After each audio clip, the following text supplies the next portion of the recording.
Takiri ko te ata I tararua whakarongo mai ki te tangi o te rā.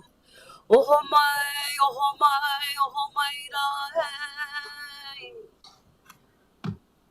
Te mihi tuatahi, ki tō tātou nei matua nui te rangi. Nāna nei ngā mea katoa. Ka whakamoimiti kia ihoa, ki roto I tēnei o ngā whare, te kaunihira o Horowhenua. Te mihi tuarua, rātou mākua wehe o te tau, te marama, ngā rā kua pahure ake nei. E tangi tonu I tō koutou wehe ngātu, I te ao keko nei. Ko tōku tuakana tērā, Alan Huirangi Kitu Vanasroi. Ara, ko Melody tauku I te piti, taku karanga tuatahi, taku karanga tuahine hoki. Hoki rā I ngā rātata nei, e poroporo ake tia te motu whānui ki tō tātou rangatira, ke roto I a Ngāti Raukawa, ko a Ngāti Pare Raukawa, ki te marae o ngā toko waru. E te pāpā, te rangatira, ahorangi whatarangi winiata. E tēnei wiki I tangi ai te motu whānui I a koe. He tangata hūmari e te ngākau māhaki, he tangata o te whakapono, he tangata tirohanga matakite mo te iwi Māori, he toa hoki mo te reo Māori. Ko tāna mai roto o whakatupuranga ruamanu, he rautaki a iwi, hei whakawhanake e te oranga e te pitomata o ngā iwi o Ngāti Raukawa, Te Atiawa, me Ngāti Tōranga Tiratanga. Nā tēnei kaupapa I tū ai ko te wānanga o Raukawa me te kura a iwi o whakatupuranga ruamanu. E takoto te huarahi e tū ai ngā kura, ngā kaupapa rumaki, katoa. Haere ki o mātua tūpuna, ko riro atu ki te pō. Mahue iho ko mātou katoa o te Māori e tangi au e nei. Haere atu rā. Hoki anō kia tātou te hunga ora, ko tai mai nei I tēnei rangi, tēnā rā tātou katoa. Te koromatua Bernie, koutou rā aku kua, aku kaimahi, ka kai kaunihira o te kaunihira o Horowhenua. Tēnā rā koutou. Today I acknowledge the passing of Emeritus Whatarangi Winiata, a deeply respected Ngāti Raukawa leader, educator, scholar and advocate for Te Reo Māori, whose contributions leave a lasting footprint on education in Aotearoa. Professor Winiata dedicated his life to advancing educational opportunities for Māori and supporting the revitalisation of Te Reo Māori through leadership and service. With a long list of lifetime achievements, Professor Winiata held various academic leadership roles and received numerous awards for his contributions to education, Te Reo Māori and Te Ao Māori. His key role in Whakatupuranga Ruamanu, Generation 2000, the intergenerational tribal development strategy focused on the wealth and potential embodied in the peoples of Ngāti Raukawa, Te Atiawa, me Ngāti Toa, also known as the Ark Confederation. This kaupapa resulted in the establishment of Te Wānanga o Raukawa, the first tertiary institution with a basis in Māori learning to be established in Aotearoa. Often hailed as the smallest university in the world at its inception. It was born out of a vision to revitalise Māori language, culture and self-determination, tino rangatiratanga, and also establishing multiple kura, rumaki, reo and kohanga reo. Whakatupuranga Ruamanu, I am a product of that, the vision that Whatarangi was part of, and I'm proud to stand here today to mihi ki aia me tōna whānau, he aroha nui mai te kaunihira o Horowhenua ki te whānau tangi tonu nei tēnei wā. Nō reira, tēnā tātou katoa. Me karakia tātou. Whakataka te hau ki te uru, whakataka te hau ki te tonga, kia mā kina kuta, kia mā taratara ki tai. E hi ake ana te atakura, he tio, he huka, he hauhu, tihei mauri ora. Kia ora tātou. I'd like to welcome David Lacey and Serena today.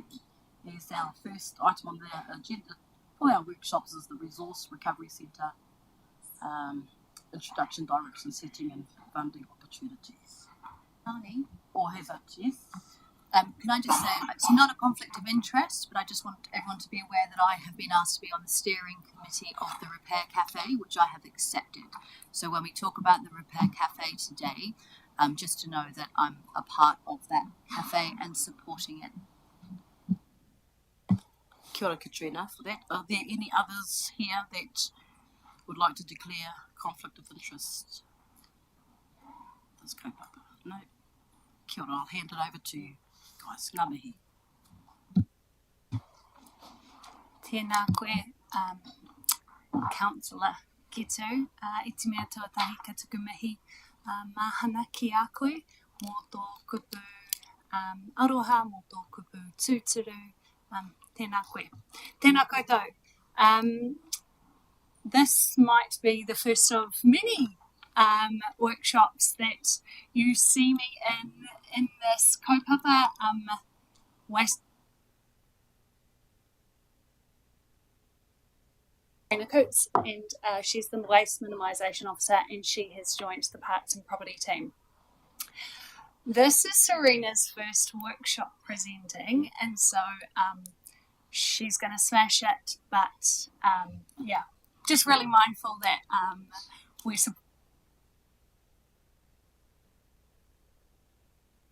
the Solid Waste Lead Advisor. And so today's presentation is to introduce the topic of a resource recovery centre, to provide you with some initial thinking that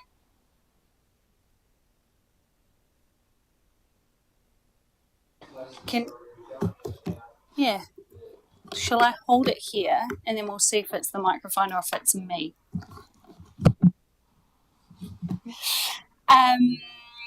And then test your appetite for us to continue, investigate further and come back for a decision later on.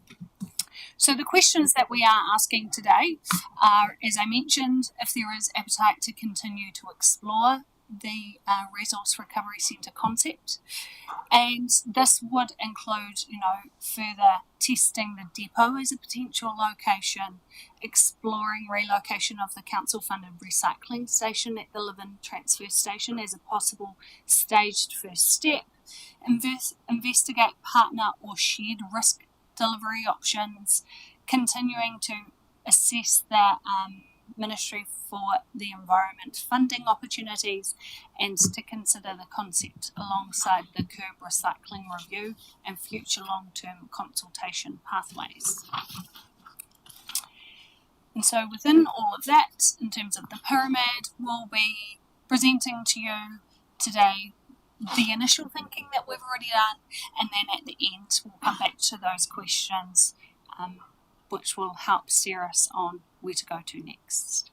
So now I'm handing over to David.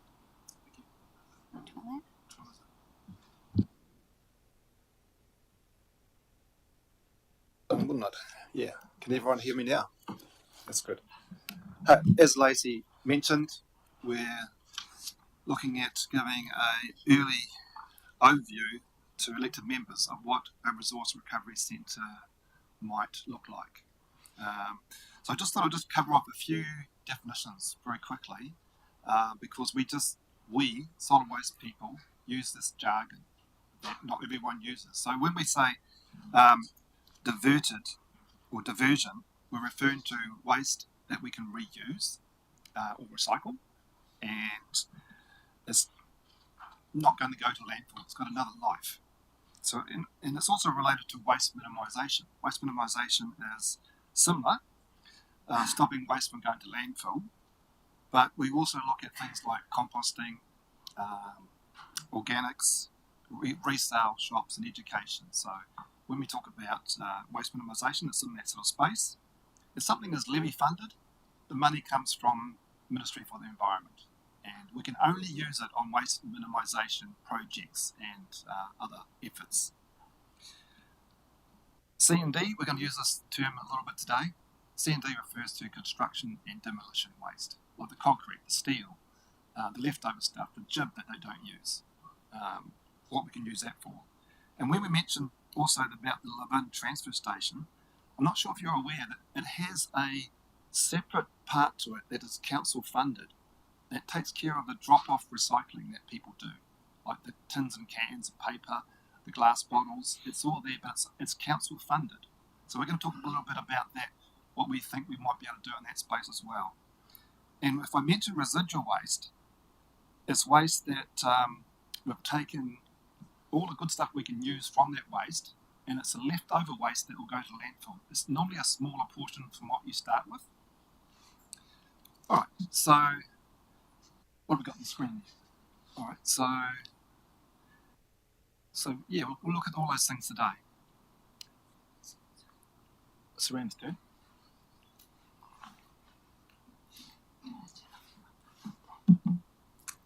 Kia ora.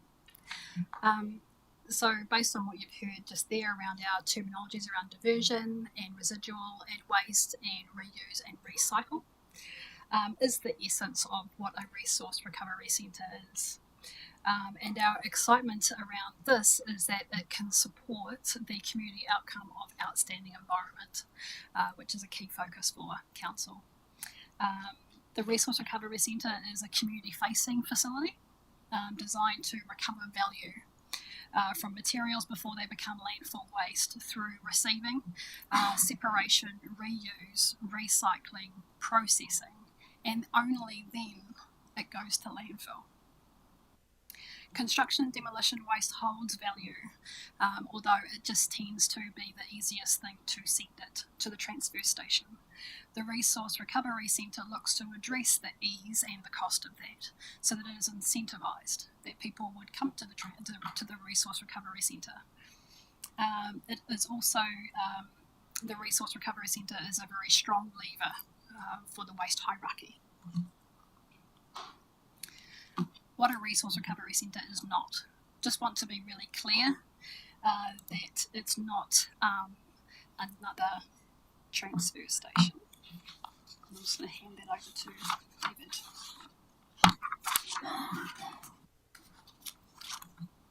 Yes, I think a little bit of history is quite handy here.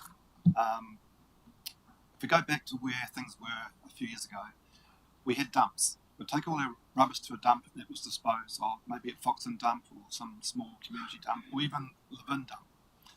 But we've closed most of those down, if not all of them. So now we have to have a transfer station. And a transfer station was made to replace the dump. It became a place to amalgamate all that waste and just ship it straight to landfill. But the government decided that we should start diverting stuff. So we did add-ons to these transfer stations. And so we added on green waste, we added on scrap metal, we added on bottles and so on. And so it built from there. But what we're looking at here is something quite different. A resource recovery centre is really trying to look at things up the front end, and move all those reusable, recyclable things and find a use for them, find a market for them. And so it's a little bit different from a transfer station. So our one, we think that we would like to have hardly any waste from that resource recovery station taken to landfill. We want to see most of it, if not 99% of it, reused for some useful purpose. And it's happening in other places. Horowhenua has got a resource recovery centre, Horowhenua has one, Horowhenua has just set one up, and Hastings, other places around New Zealand are also doing similar things. So they do work.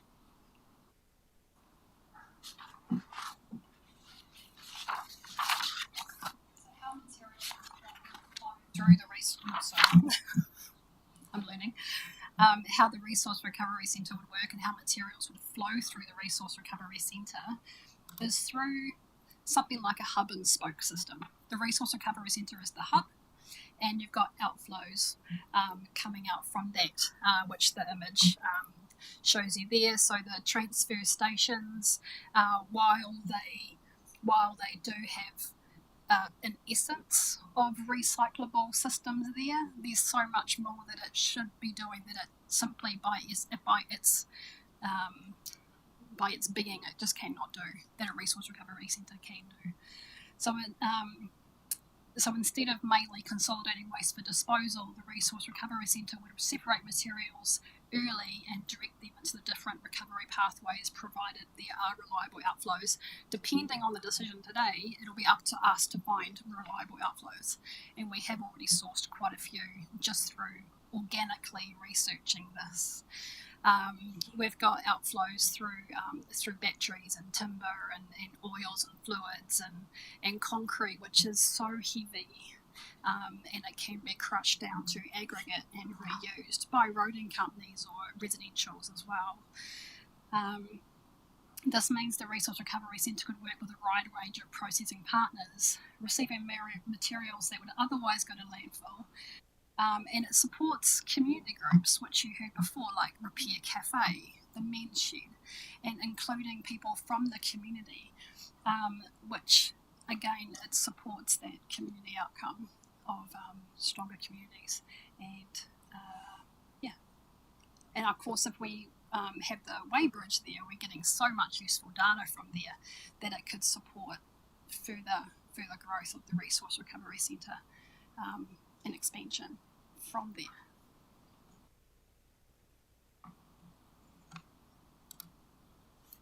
Why this is being considered is while our current system at the transfer station provide waste and some recycling services, as I mentioned before, there's so much more value that can be added that a transfer station can't. The Resource Recovery Centre concept gives Council an opportunity to consider whether we can strengthen the recovery side of the system, bringing value, especially around those heavy items, concrete, steel and timber, and the public recycling. And then there's also a very strong lever there for education for the community to bring about behaviour change, how people are recycling, what they don't know about recycling, and what they could those simple changes that they can make even in their home or in the supermarket before anything reaches their home, making those big lever changes there. The reason the Resource Recovery Centre could also meet the next community outcome of being fit for purpose in infrastructure, we're going to explore that depending on your decision today. It's definitely a potential, which is exciting for us, but we would like to know more about that.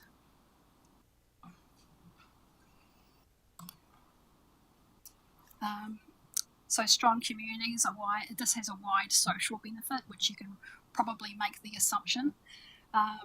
It could support the strong communities council priority by creating practical opportunities for people to connect, to learn and to contribute. Beyond waste diversion, the site could provide space for community groups, recycling and composting education, timber recovery, appliance repair and dismantling. Those parts hold value as well. And work experience pathways for people who might be facing barriers to employment, whether it's through mental health, disability, or incarceration back into the community. They would be welcome to come and participate in the Resource Recovery Centre. So it's not only infrastructure, it could also become a community-facing place where reuse, learning skills and participation all happen together.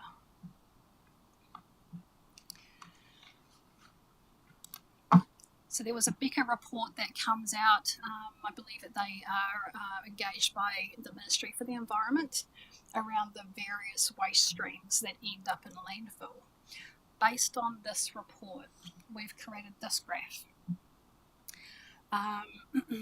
And the Becker report showed that 69.4% of waste per district to landfill is related to construction and demolition.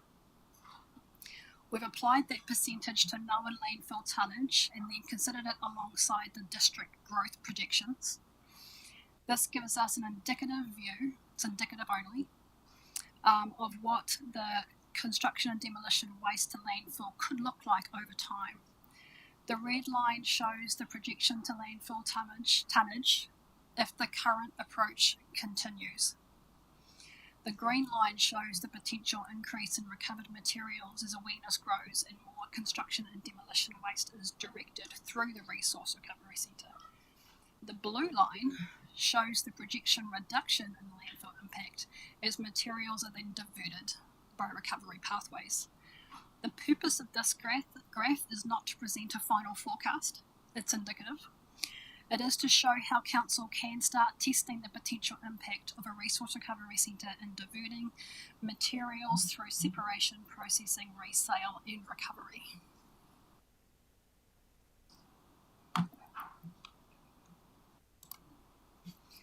So what we've learned from other resource recovery models, which David touched on earlier, is we have visited many in order to just explore what's working, what's not, what we would need to have in place for it to be a really successful, viable option to minimise the risk.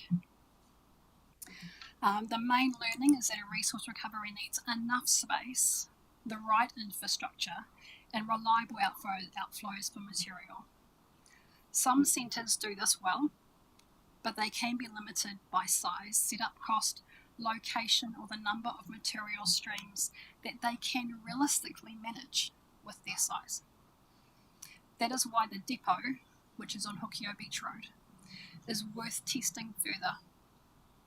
It gives Council an existing footprint and infrastructure to build from, and the potential to stage services over time rather than trying to do everything all at once.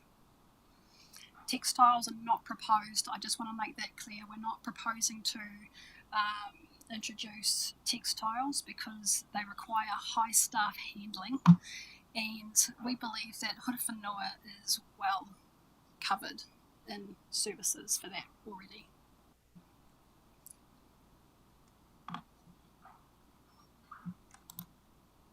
I'll hand that over to David.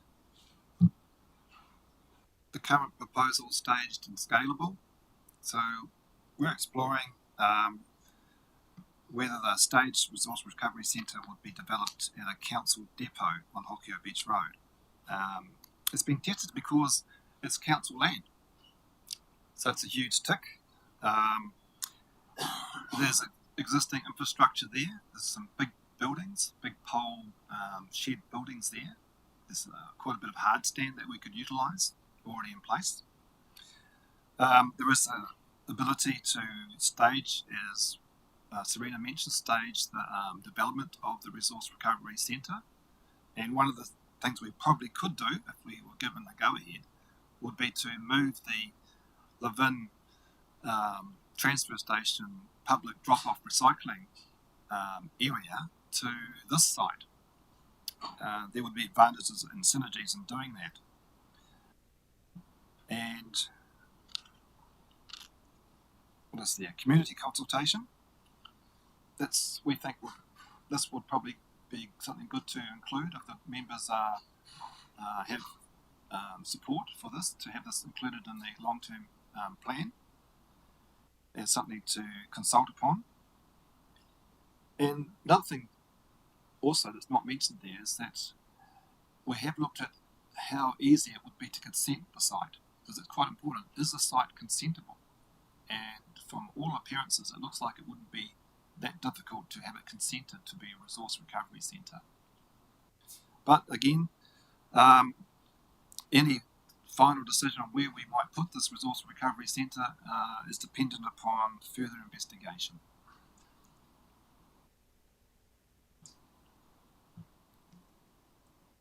Thank you, David. So we've done a desktop assessment based on various contractors and on their square metre rate. So I just want to make that real clear. This is a desktop assessment. On what would it actually potentially cost? What are the indicative figures? Where there is uncertainty, we've taken a conservative approach and allowed on the higher side to reduce the risk of any cost shock later. These are not final predictions. If there's an appetite to continue, the next stage would include a proper scoping, design, procurement, testing, and updated financial modelling. So you can see from the CapEx summary, to get the site pretty much ready, which is the great thing about the depot, like David was saying, we've already got a pole shed there. The council owns the property, so that is reducing our financial exposure radically already. So we've scoped out the cost for the site readiness at 1.2. The capital and co-funding, so we have capital funding already sitting there. There is the potential, if you give us the go-ahead, we will explore funding through the Ministry for the Environment. They are excited about the diversion of organic material. So we've assumed $500,000 that we would get from them. They may give us the whole lot. We're just being conservative. So that would mean that the net council CapEx risk exposure would really be 233. Hopefully not, if MFE will fund the whole lot. And we've factored in how long it would take us to pay council back, which is quite good. If we go through further, we can explore that at our next meeting. The operational expenditure, again, desktop assumptions there, staffing, marketing, education, preliminaries, and then the revenue offsets through gate rates, gate fees, a recovery, and the revenue from materials. We would be expecting desktop to make a revenue in the first 12 months of operation of around 70,000, which is very optimistic. It's exciting, and that's in our first year. So as the Resource Recovery Centre gains traction, gains exposure, it has to be up from there.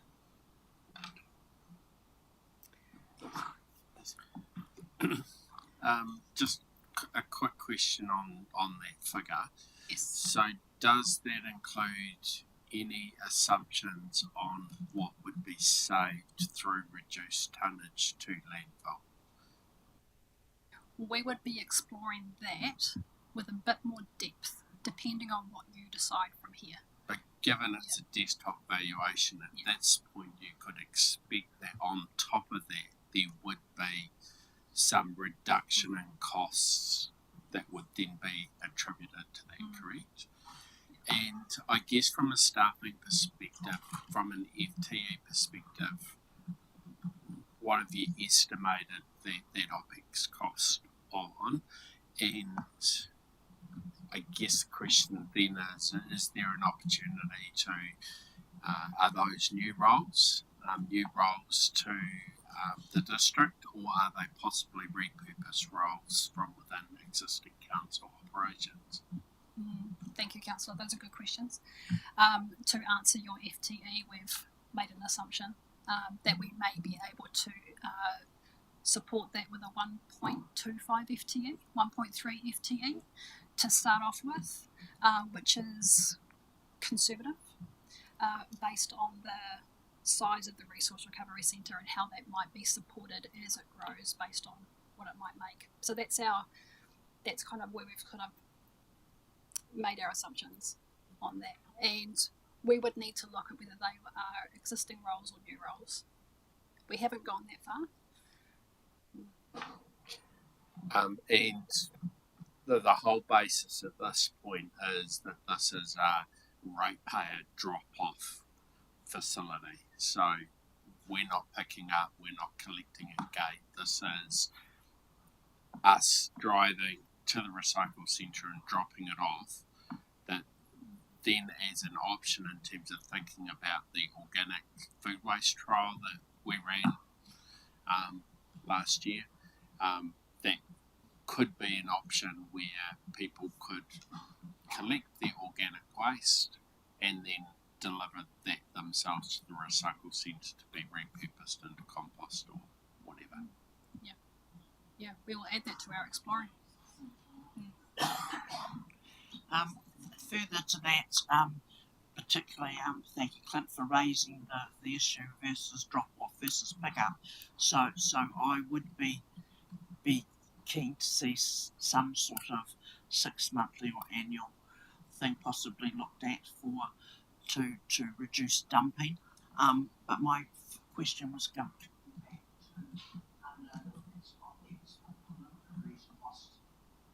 Are your figures including what you've got to get to here going forward?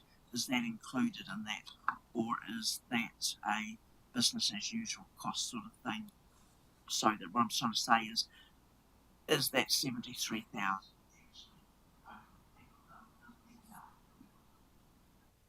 costs for staffing, resourcing, and everything to get us to the point where we can get money out of Ministry of the Environment.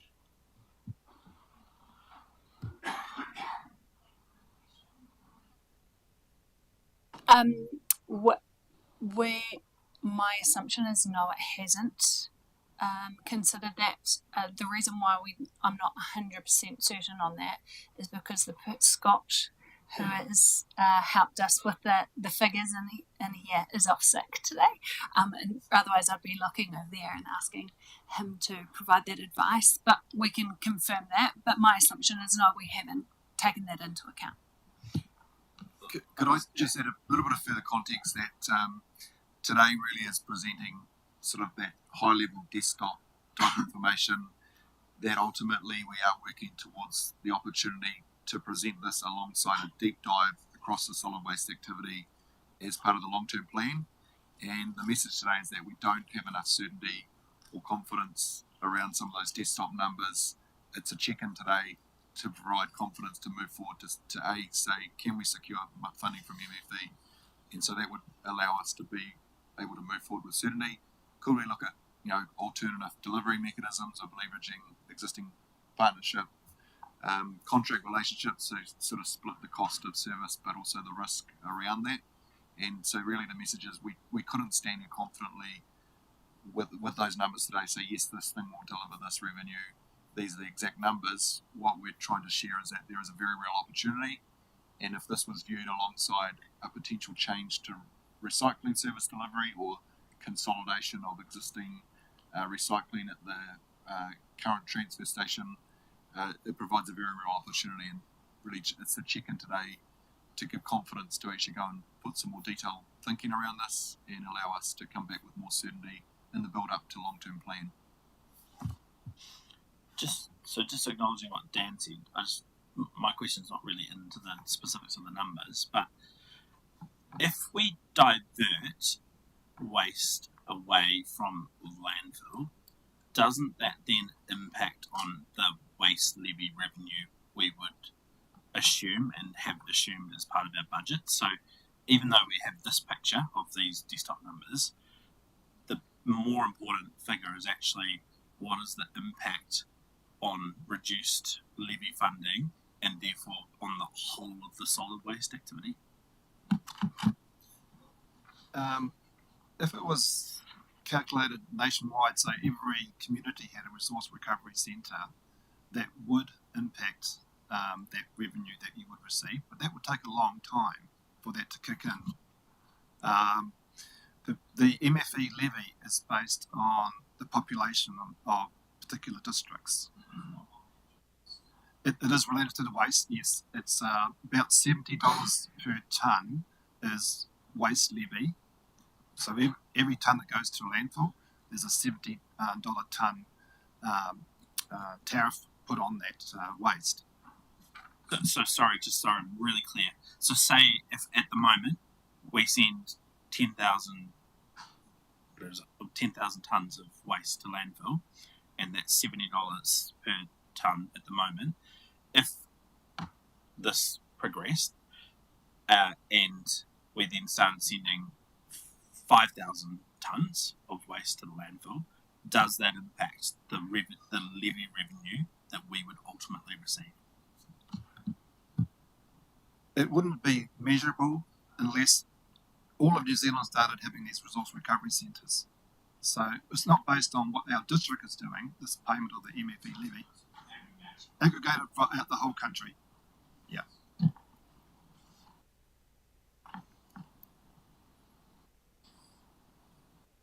All right, affordability considerations. Right. Carry Sorry, on. question. Carry on. Go, David. So affordability considerations. There are some offsets, which is quite gratifying. Gate fees. Now, gate fees are really the driver to success. If we set our fees wrong, we're lining ourselves up for failure. So if the gate fees at the centre are too high, people won't go there. If they're too low, that means we have to get our funding from somewhere else to make it viable. So we've got to strike a balance there. But it's a very powerful instrument to use, gate fees.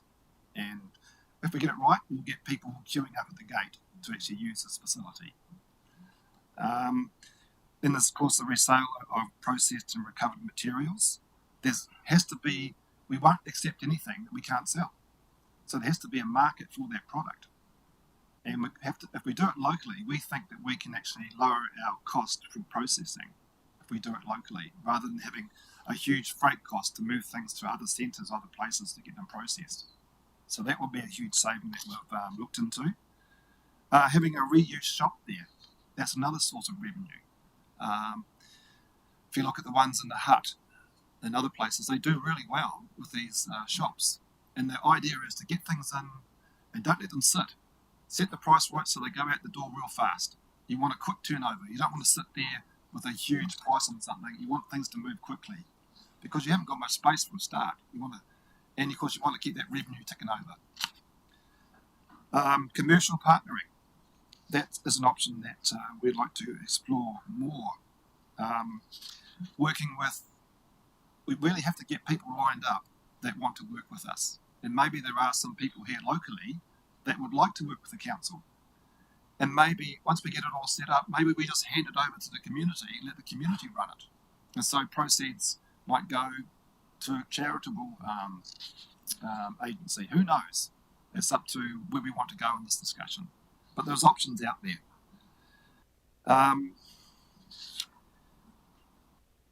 Number 5, relocating the transfer station recycling at to the depot.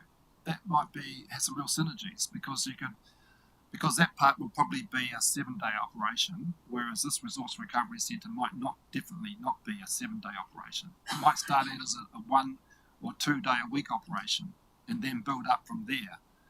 But if we've got the recycling from the Levin transfer station there, it sort of builds on the profile that we're setting. The community see it as a one-stop shop for recycling. They take their domestic stuff there as well as the commercial stuff going there from the builders and other people in the community.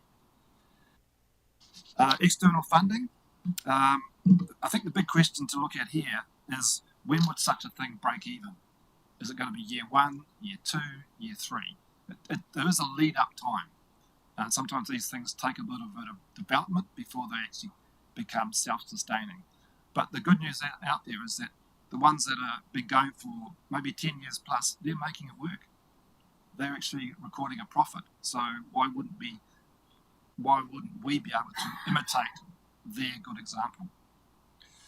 So going forward, we need to test which offsets are realistic, what level of operating costs remain to be recovered, and whether these operating models are affordable and appropriate before any recommendation comes to council.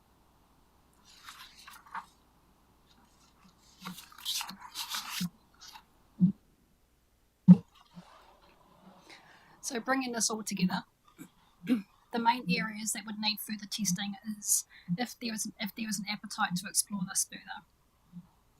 As we are aware that the current appetite for increased operational cost and risk is low, the next stage would need to be done carefully and practically.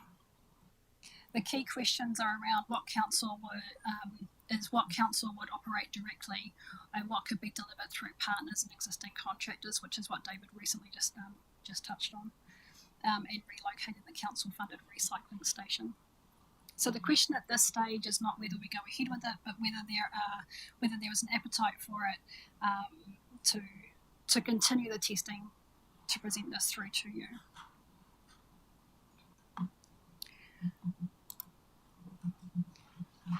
Potential pathways for further investigation. We've got the first option is to pause and wait until the curbside recycling review and the long-term plan decisions are clearer.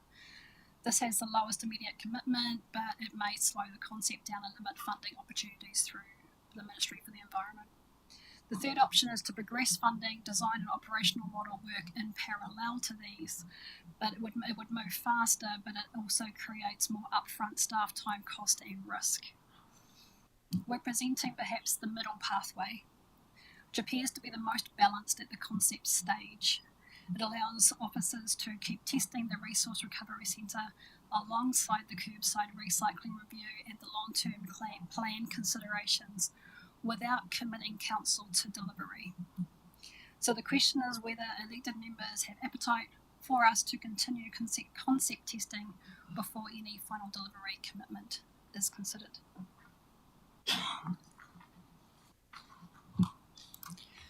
So that's the completion of kind of the initial thoughts that the team wanted to share with you. Up there are the ideas for feedback that we are looking for before we continue or not. But initially, do you have any further questions? Councillor Mitchell-Kutap, did you want to ask your question? I just wanted to say thank you for presenting this and well done, Serena. You did a great job. And thank you so much, David, as well. Doing a little bit of research through this, I've looked at some other examples and they've all done very well and they've lasted for a long period of time. What I would be really interested in is looking at the multiple avenues that this could possibly open up, and you've already touched on a lot of those which were right down my alley and I found really exciting. But I do love the idea of a retail shop, a reusable shop, educational programs, which I think you've been thinking of. So when we're looking at where this could possibly go, even down to the point of community tool library, depending on what people drop off or what they don't. But I think this addresses an affordability crisis that we've got in our region in terms of what people are doing with fly tipping and addressing that fly tipping concern, which when I was looking at this, I thought, that kind of hits quite a few different areas. Also, the business development that you've spoken about, I think is a fabulous possible idea. And I know from the Wellbeing Committee, from Joe and I, we were talking a lot about employment and looking at different social services that we've got here. And if we look at our region, we already have within our region things similar to this on a small scale already set up. So I'd be really keen to see if you could identify some of those groups that are already there and have the conversations with them before all that planning goes ahead, just to see what you could save, what's already there, and how you could partner. I think that would be really, really useful.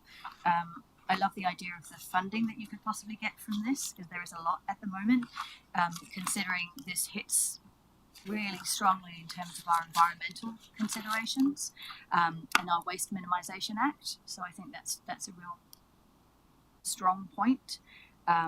So my only question would be, which would be really interesting to see how much the material that is currently going to the transfer station could be recovered through this resource centre, and to have those numbers constantly reviewed and looked at if this was to go ahead. So depending on the rest of the table, I'm totally supportive of this. I just think it's forward thinking. It's going to take a little while to get up, but it hits all the points, including the long-term plan. So thank you for your immense research that you seem to have done with this, and well done for the presentation. So thank you.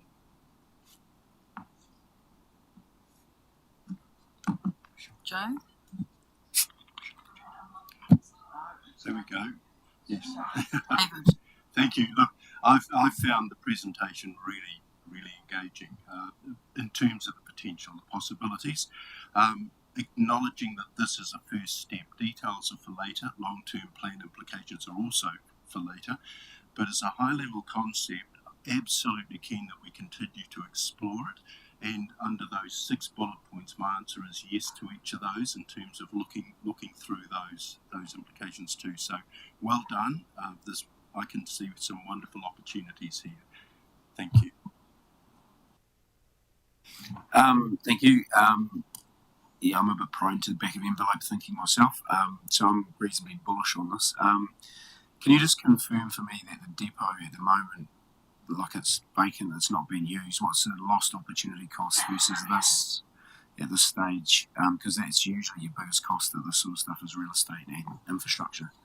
And other than that, reasonably bullish.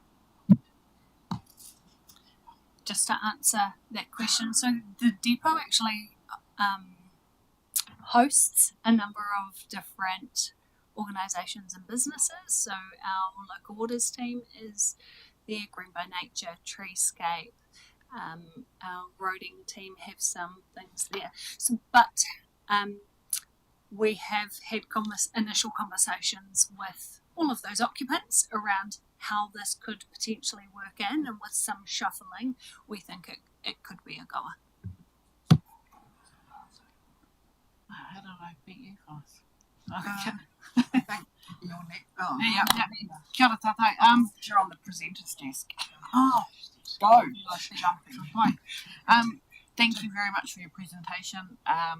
Thank you for David. I really enjoyed the waste minimisation conference that I attended. Learned a whole heap, willing to learn a whole lot more. So like David, yes to all of those to continue our investigation.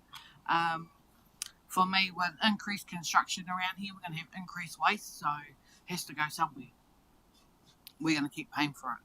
Well, actually, maybe the developers. So it may be something developers want to be a part of.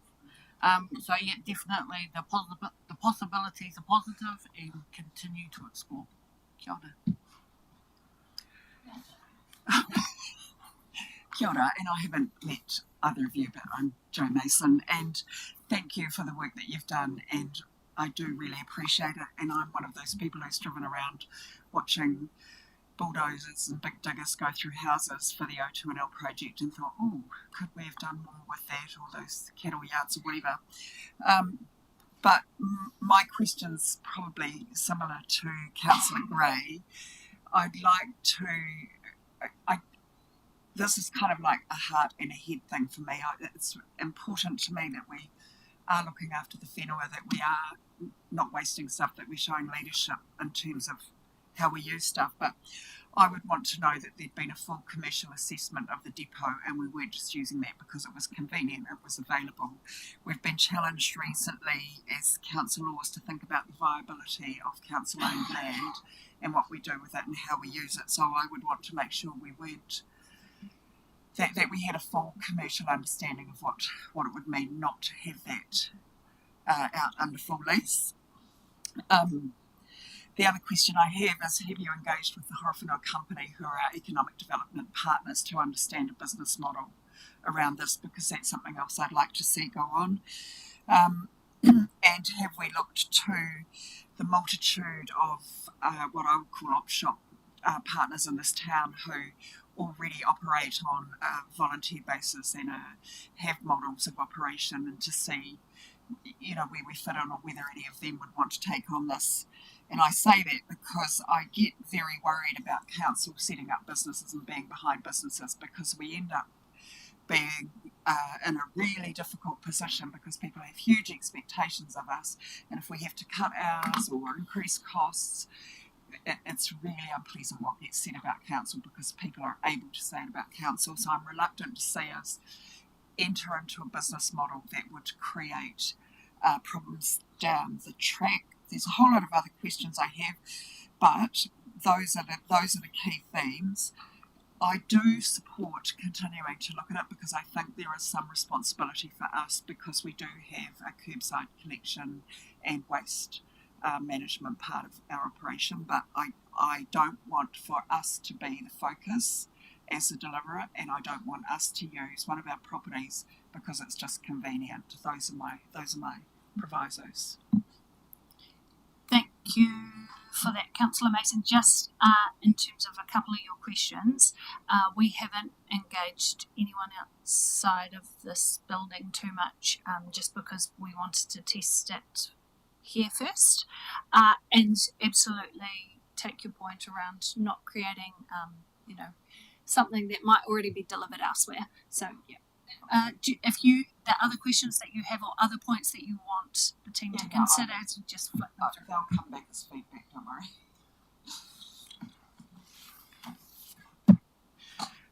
Cool. Hey, thanks for that presentation. It's great. Like for me, I'm probably going to be a little bit harsh because, and I realise they're only desktop, but I guess for me, I wouldn't proceed with what's in front of me, what I'm seeing here today, in that regard. Other than I'd need to see where it dovetails, I suppose, into the reduction of recycling, reduction of waste to landfill, because I think that's probably tells the bigger picture as far as the revenue or cost associated with that. Like the opportunity costs of the depot, like what could that be leased out or rented out for? If we've obviously got this area that we could be utilising, so if that was a commercial lease or rent, what would that be? Would be netting, because I'd need to see that cost in here as well. I think it's what we owe to ourselves to move forward and look at that bigger picture, and run parallel with, say, the long-term plan around that revenue thing. And more than happy, obviously, to support that recommendation. I'd be really interested to see if this was run in a private sort of setting, as far as a business, how that would play out. And is that something that we could explore to see how that would work as well? And that then council wouldn't necessarily need to be setting up another entity or running that. But yeah, hey, look, I'm really supportive of going to the next step, and it's just with what's presented to me, I would struggle. Yeah, just context around long-term plan. Share the sentiment that in a time when we're looking to cut costs and opportunity to reconsider level of service for community, the risk of adding additional cost and burden is absolutely front of mind through this process, whether it's partnership opportunities to mitigate some of that risk or actually being more confident with the numbers is really that next step that we can then, through a number of check-ins with elected members and development of long-term plan, actually have something of substance that could be taken forward into a consultation process, and when it's viewed alongside the likes of a decision on recycling, if it was to outsource, and part of the reason for council, whether it's council or council in partnership with Horowhenua company or another contractor, is that we could leverage the levy that comes back for the purposes of recycling. So we actually need to unpack and explore that business model,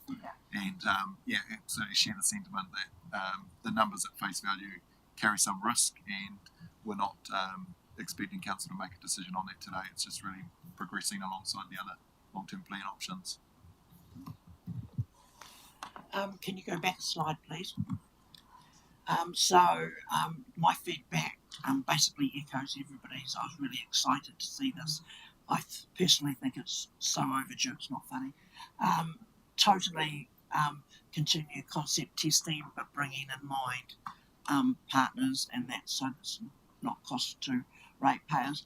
But certainly I'm keen to also progress in parallel to make sure that we can bring it into the long-term plan and align with all that other work, but not at the cost of burning out our staff. so that would be my thoughts on that, because I'm well aware you're all fairly overloaded. But I'd like this done yesterday, but it's my personal opinion.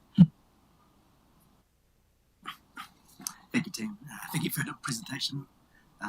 It's very exciting for me just to see the potential of this. My most the questions would be kind of, obviously the depot is the one that's been considered. Have you considered other alternatives? And also, how does the Resource Recovery Centre change the behaviour of the public? And could this be something that's going to really help with the pricing pressure complaints? Hi team. So I got two questions and I guess some perspectives on process. So first question is why the initial thinking that we would go in alone and not piggyback off a kapiti type model that's already exists and will be closer than ever once expressways are completed. Second, what other sites have you considered, including whether we have considered the old, called the closed landfill site, given that there is an open action on council to consider the future of that site? So can I start with those two questions, and I'm keen to come back on process. Can I just answer the first question, Councillor Sam? So we wouldn't use Aitaihanga and piggyback off them because of the distance. It's the transport is what really kills this whole thing. That's our biggest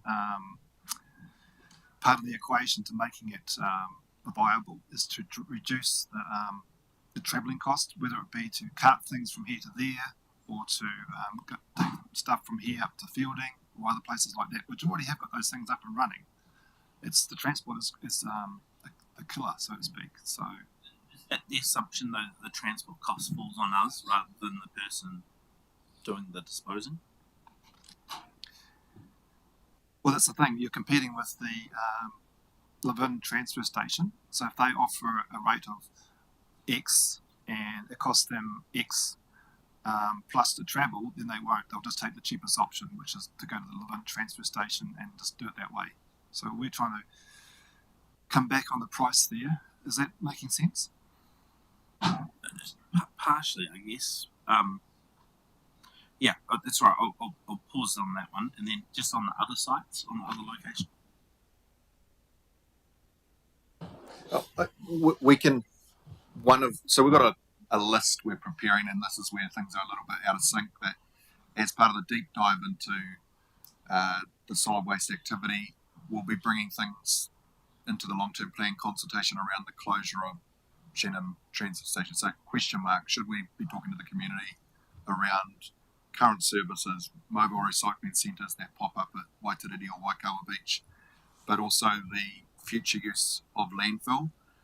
We will at this stage be looking to test the scope of those with elected members as we develop the long-term plan, as well as the recycling service review. So we're looking to come up with 3 to 5 activities, and so absolutely an opportunity as part of the development of long-term plan for consideration of not just this facility but wider use of the landfill to be on the table for consultation this long-term plan. So those ideas are very much in development. The first meeting around that kicks off next week, and there will be a session that we start to deep dive with elected members into those consultation options. So that's what makes me nervous, Dan, in terms of the process perspectives, is that like looking at the waste management minimisation plan, we had some specific investigations that were signalled in terms of the 26-27 year, and so those were complete study on bulk wasting options, complete study on C&D and C&I waste sorting, and then obviously that leads into LTP proposals. And so what makes me nervous is that it feels like there's still a whole lot of investigative, evaluative steps to do before we even get into a space of informing LTP, kind of what do we want to look at, what we be keen to develop up as options for consultation.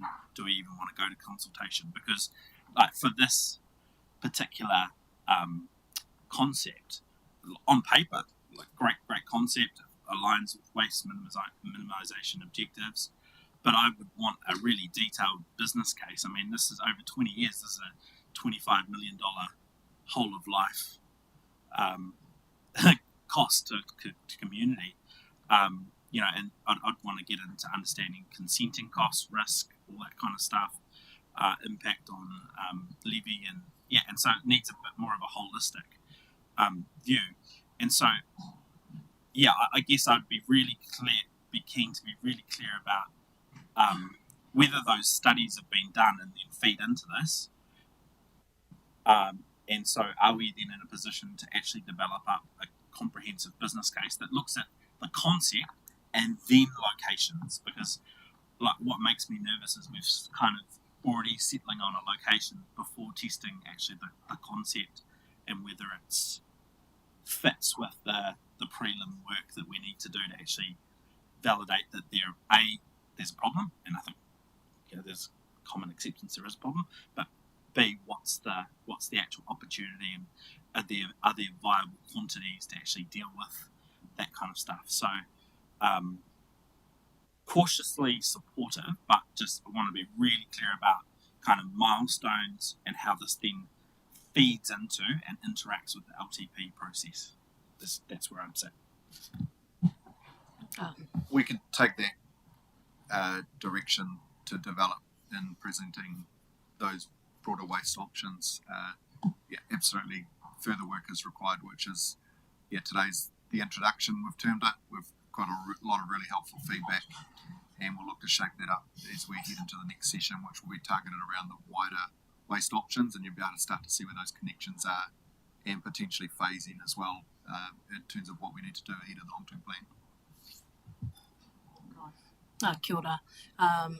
If that's the end of this workshop, I'd like to thank you, David, Lacey and Serena, for presenting today.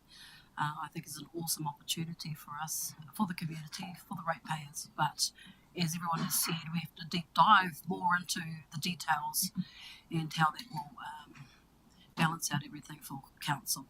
So tēnei ka mihi atu kia koutou, kia tātou. I'll just do karakia for Kai before we go into whakapainga nei Kai hei oranga ma mātou tīna na whangai hoki o mātou wairua ki te taro o te ora ko ihu karaiti o kuta mātariki. Amen.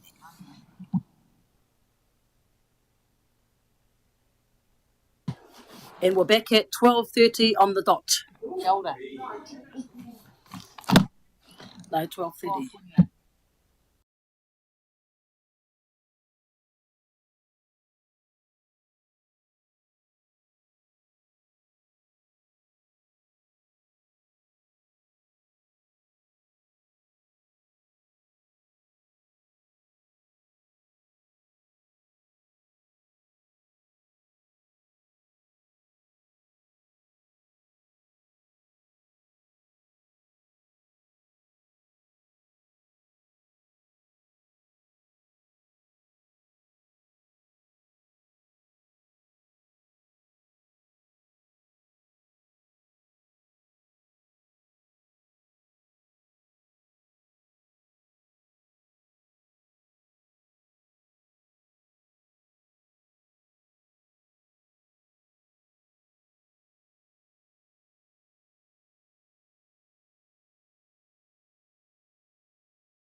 Kia ora tātou, no mai hoki mai, welcome back.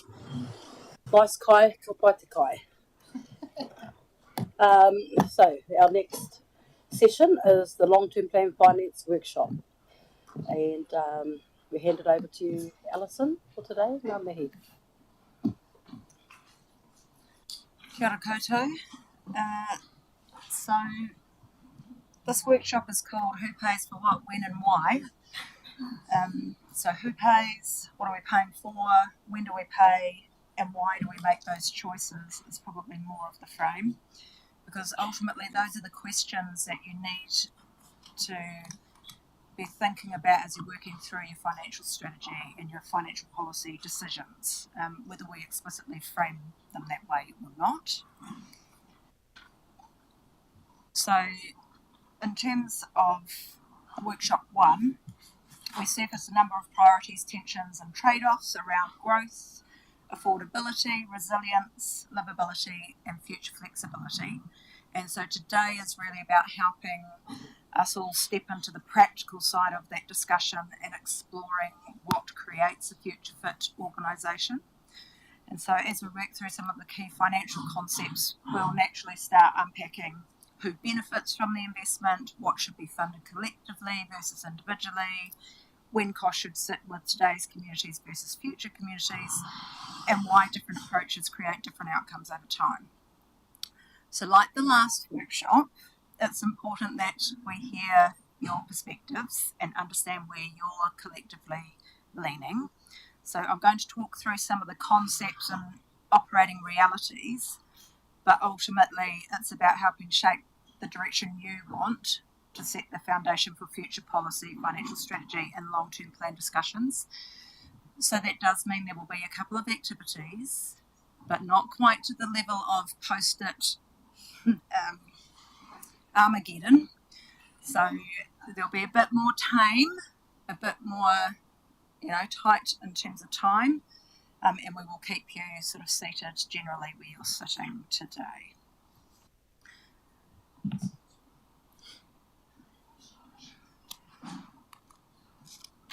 So the question we're really asking through these financial workshops is what creates a future fit organisation?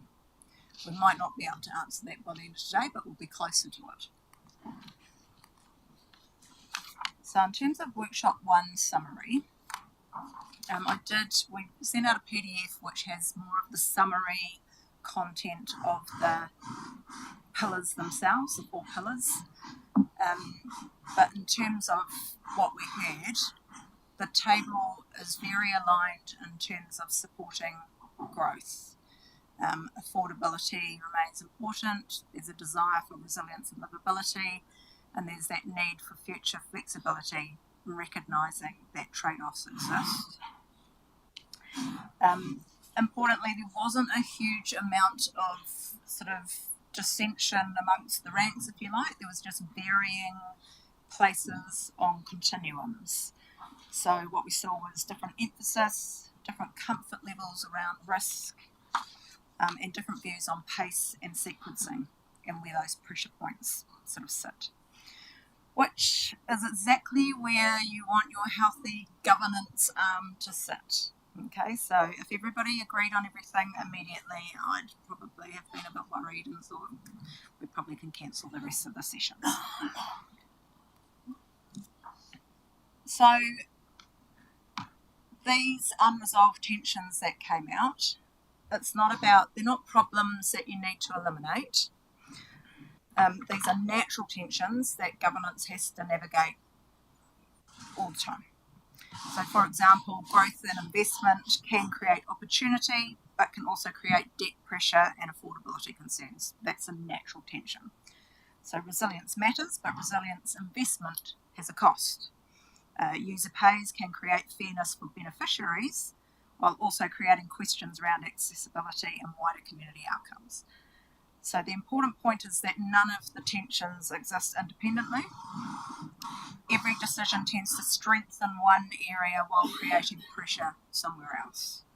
So governance is fundamentally about balancing those consequences over time. We're going to break here to do a quick activity. So this is activity 1. It's about unpacking where you individually sit and having good korero around why you placed yourself in a particular position, what assumptions you're making and what risks you're taking. And it's going to be 15 minutes tops. Okay, so this is where we're all going to stretch our legs a little bit after lunch. There are 3 pieces of paper. And so really what we like is under a few statements. Those boundary lines are meant to be a continuum, and the statements that sit alongside them as so this side of the continuum, then you're going to put a mark here, right down the centre, you're going to put a mark here. Okay, so the continuums sit under the statements. We've got 3 sheets to work through. As a group table, so we'll have groups of 2s and 3s.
You've got 5 minutes to work across all 3 sheets, so don't overthink it.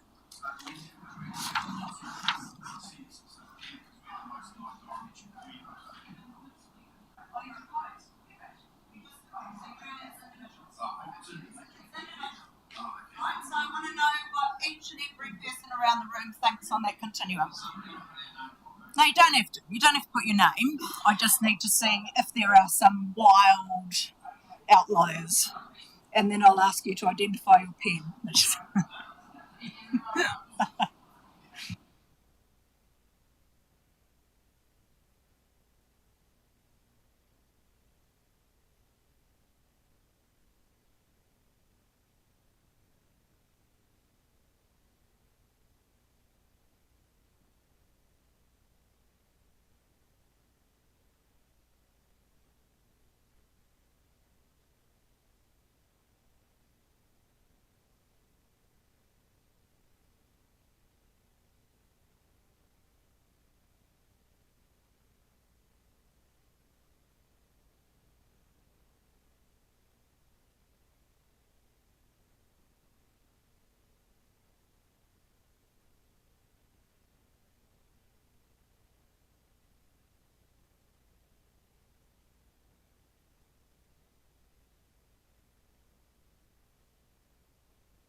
Okay, so you know each sheet is different to each other, so you're putting, yeah, great.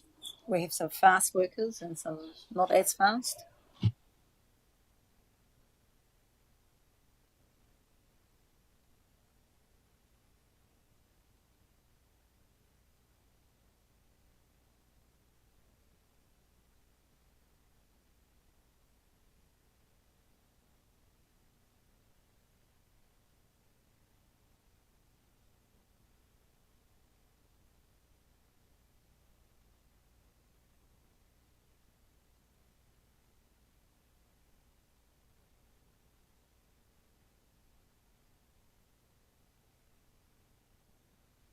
Couple more minutes.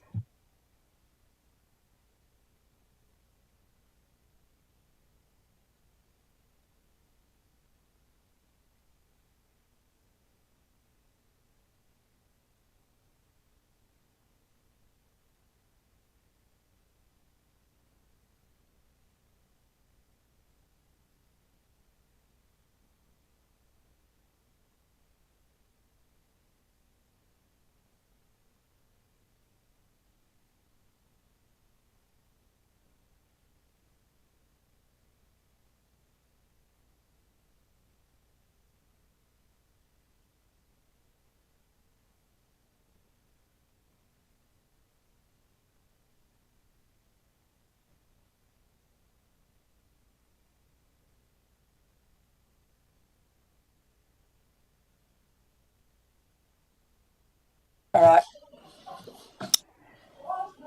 Okay, can we just have a show of hands who needs a little bit more time?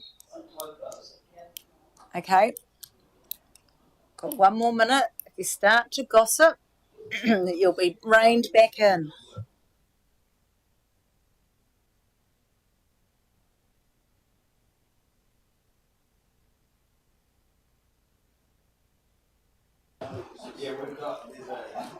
Perfect. This is good.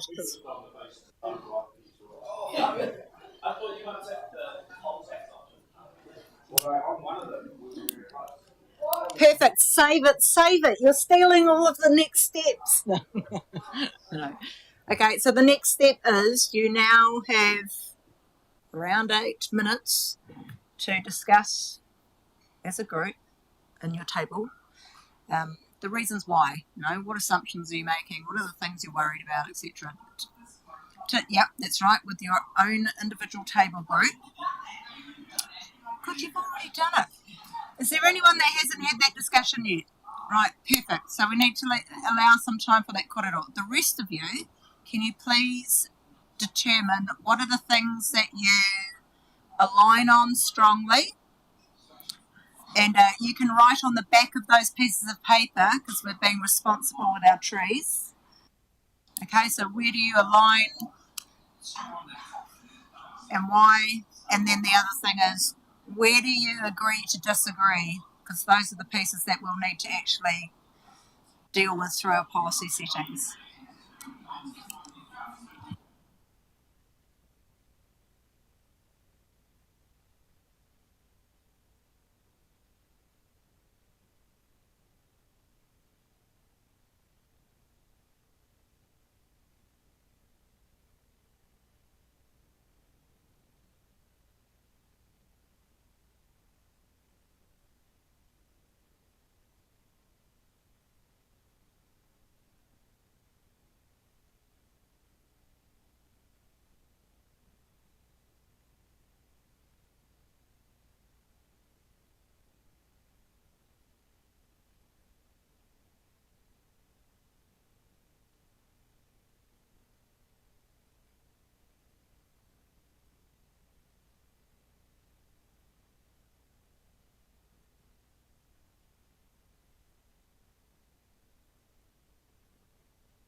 We're going to get you to feed back into the room shortly, so if you can assign who's going to be your speaker.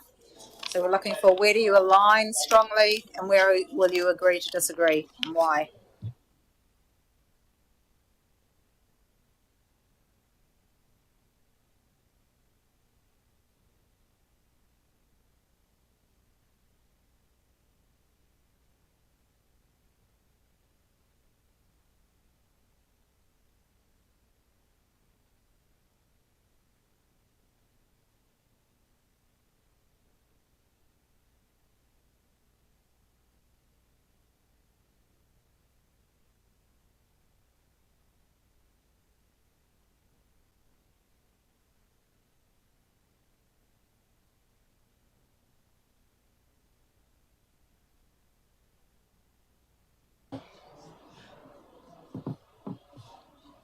Okay, maybe 1 minute to wrap up your discussion and then get ready to present.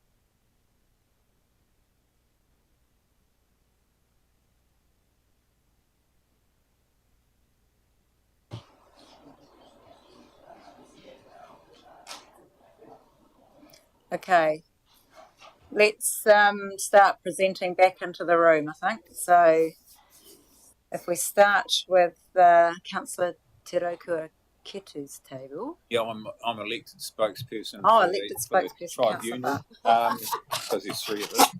And so, well, it turns out we agreed on some things. We were on the same page about some things and not on the same page about others, but we also agreed that it's contextual too. Like, this is like a very broad thing, and that could probably change depending on the context or on the area or whatever's going on. So it's kind of like a scattergun approach to in that sense. The most standout probably areas where we didn't quite align were probably under user pays and fairness and low current cost focus. But apart from that, we have a lot of overlap between us, you know, in terms of either two of us or all three of us. So yeah, we're pretty onto a team really. We're representing today a very balanced mix of views and opinions going forward. Wonderful. Thank you very much, Councillor Barker. If you leave your pieces of paper to the side, I will be collecting those and scoring you later. Right, we might head over to Mayor Bernie, your table. Sam didn't want to speak. Surprise. He's saving it till later. So largely aligned on earlier growth investment in terms of growth and pace sequencing on a continuum. So no real standouts there. Bernie probably being the more sequenced, closer to sequence growth across the board, but largely aligned. User pay and fairness. Majority in the belief of stronger user pay sequencing through, where I become the outlier where on a number of them I'm more mixed on a couple of them, but again all three more in that stronger user pays spectrum. And affordability, we're all over the place a little bit. So not too dissimilar to our probably annual plan discussion piece where we're aligned with sweating non-critical assets longer. Moderate borrowings we're aligned with. Sam has appetite to accept a little bit higher. Aligned in that focus on core priorities and outliers where I'm more inclined to invest early to avoid larger costs, and a stronger focus on long-term sustainability over the short-term affordability focus. Great. Thank you. We'll head off over to Councillor Mason's table down. It is me, okay. Nola said it was me, but I wasn't sure if she was joking or not. They put the paper in front of me. The affordability and investment, that was probably the bit where the first one, minimising current affordability through to investing earlier, we were probably most spread across that continuum. But we sat between balance current affordability with long-term sustainability and invest earlier to avoid larger future costs. So while we were more spread, we weren't. Our appetites were similar. We had a strong sense of sweating non-critical assets, and I wrote down there that we look after them and make them last longer. But the rest of it, in terms of affordability and investment, we were aligned on the fact that we would accept high debt for strategic investment on the border of moderate borrowing approach, that we should focus on core priorities, and that it needs to be a balanced intergenerational approach. We were very aligned around user pays, leaning strongly towards user and the beneficiaries pay directly. We were comfortable with the concept of higher use of targeted rates and fees. We see that as something that really has to be looked at more strongly in the future. I was leaning more to the community wellbeing focus in the next three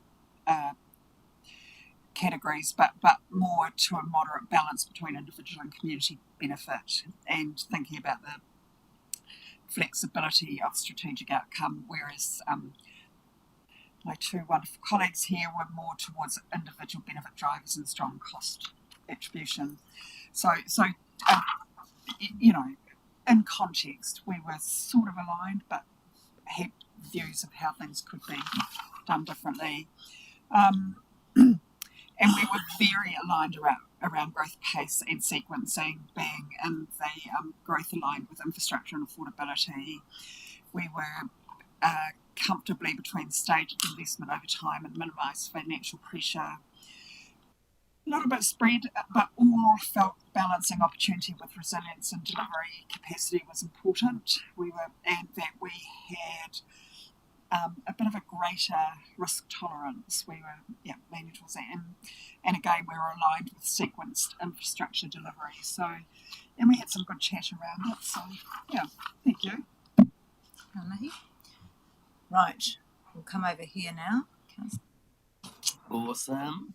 Lovely. We're going to do it together because we're democratic.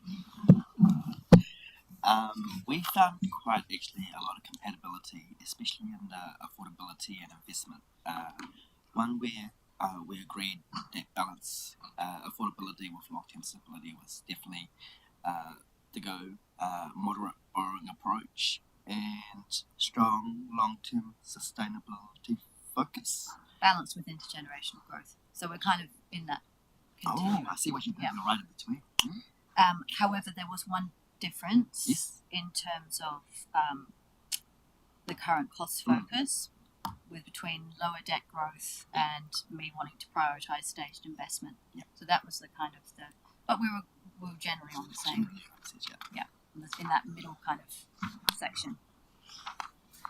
User pays and fairness. Well, that's where we were different because mine was coming from not a business approach, but a democratic institutional approach, and that we contribute as a community as a whole. And so for me, it was I needed to see the risks very clearly if that was to be changed, if we were to change from what the council has always been, that would be something that would need to be discussed for me really clearly in order for that to work and see what effects that would have on the community.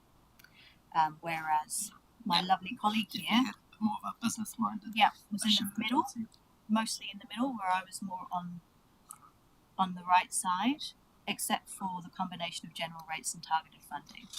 That was in the middle. Then, in terms of growth, pace, and sequencing, We agreed on stage investment over time, moderate risk tolerance, and sequenced infrastructure delivery. While we had differences in prioritising economic opportunity and housing supply, which is something I was quite prominent on, while my partner was definitely looking for a bit more balance. And also I was definitely more growth-minded and investing ahead of demand, while definitely my partner was looking for a bit more alignment with infrastructure and affordability. Great, thank you. And lucky last, Councillor Gray.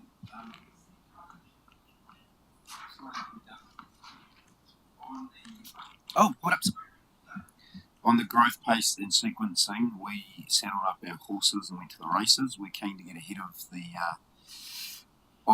growth. So this is our little statement: front load investment to get ahead of the growth, despite the immediate pain. And we're very aligned and very far to the early growth investment space. Affordability and investment. We were quite closely aligned with this too. We'd rather just invest and upgrade and go through that, build resilience and future capacity sooner. We'd rather front load that to avoid larger future costs. And then finally, this is Premier Allen's piece. There was a gap on user pays. And fairness. So we're just going to give you one sentence. The wide divergence is based on the relative weightings given to individualism on the one hand and collectivism on the other. What a wonderful political statement. Thank you.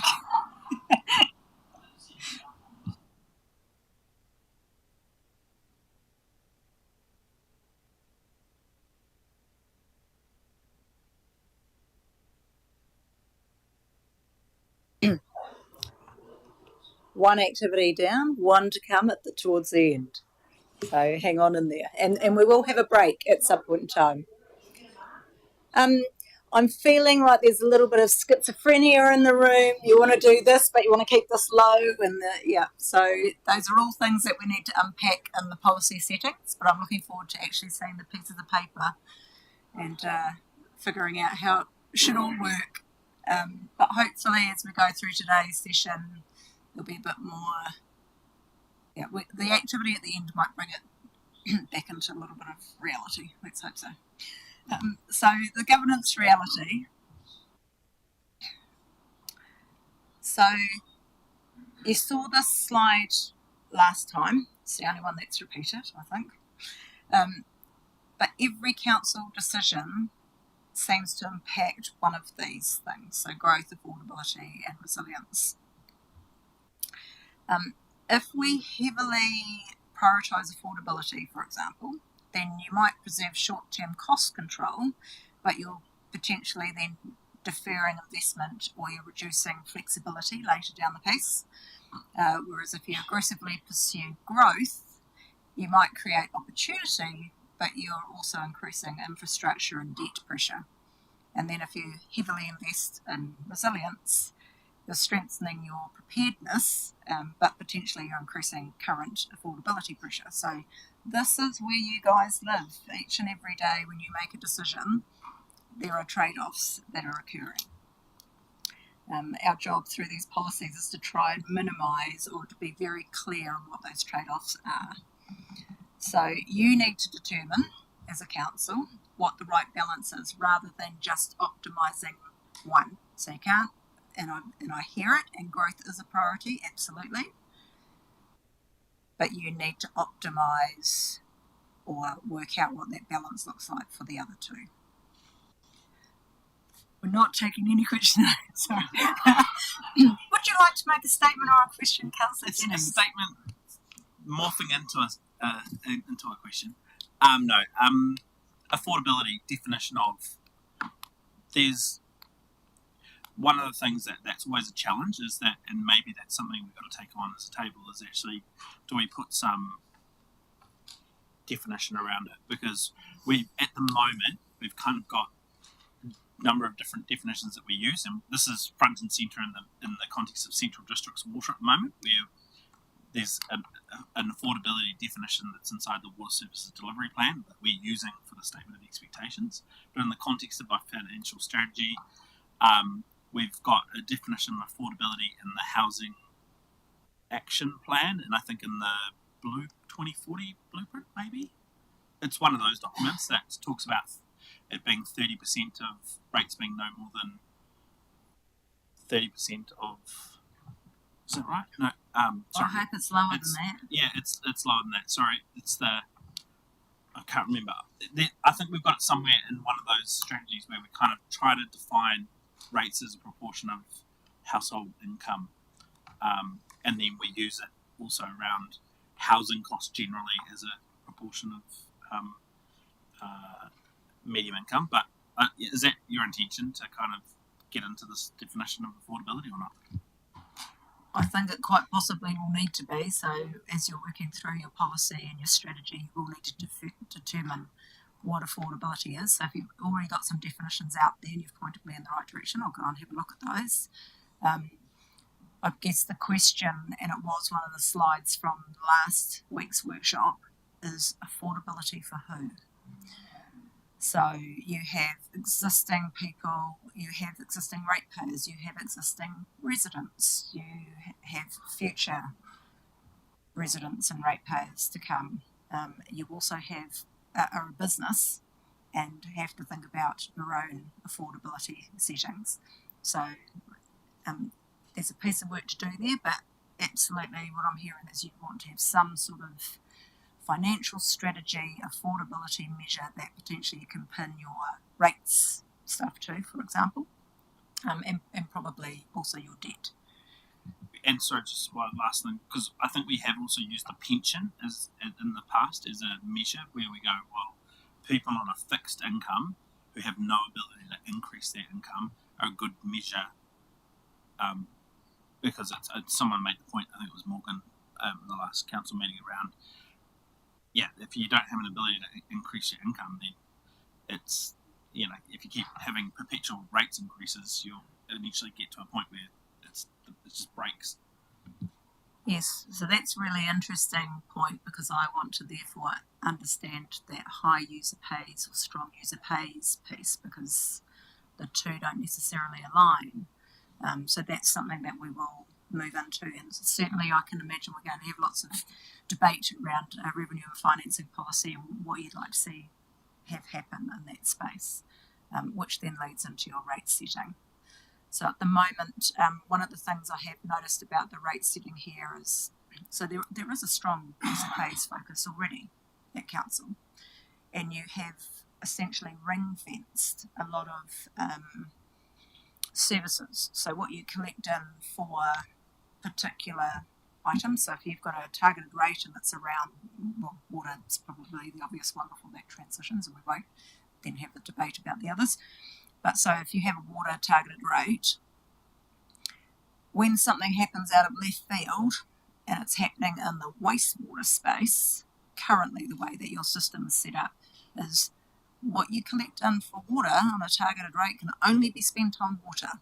So there's this real challenge around flexibility in that space. But what you'll find is that lower income residents in urban settings will be paying quite a number of fixed charges. So you'll have, so you will have people that might be on the pension paying a lot in fixed charges but not necessarily having the asset wealth that they see.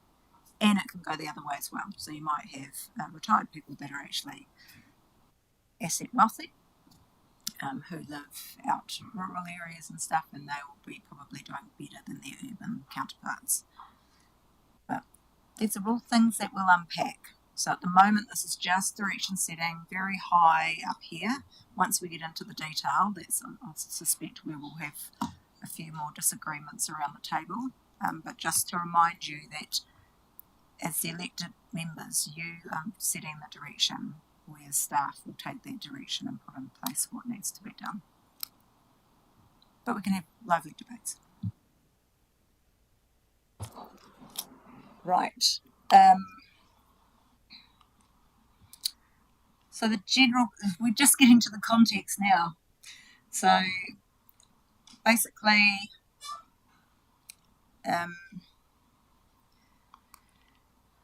this is where we want to look for all of your policy work. This is a diagram depicting how you get foundations for sustainability. So that balanced budget position, that funding depreciation, manageable debt, lowering interest burden, all things that this council has already recognised and is working towards, but it's just reinforcing that those things are foundation settings.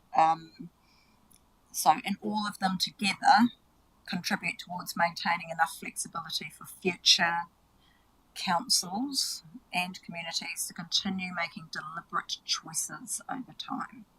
If these aren't managed well, you're limiting the ability to make decisions. You just have to sort of throw your hands up and say, oh, okay, well, we've done that to ourselves, so now we can't really move from here. So we need to take quite some time to get there. So what you really wanting to do for sustainability is put in as much flexibility as you can.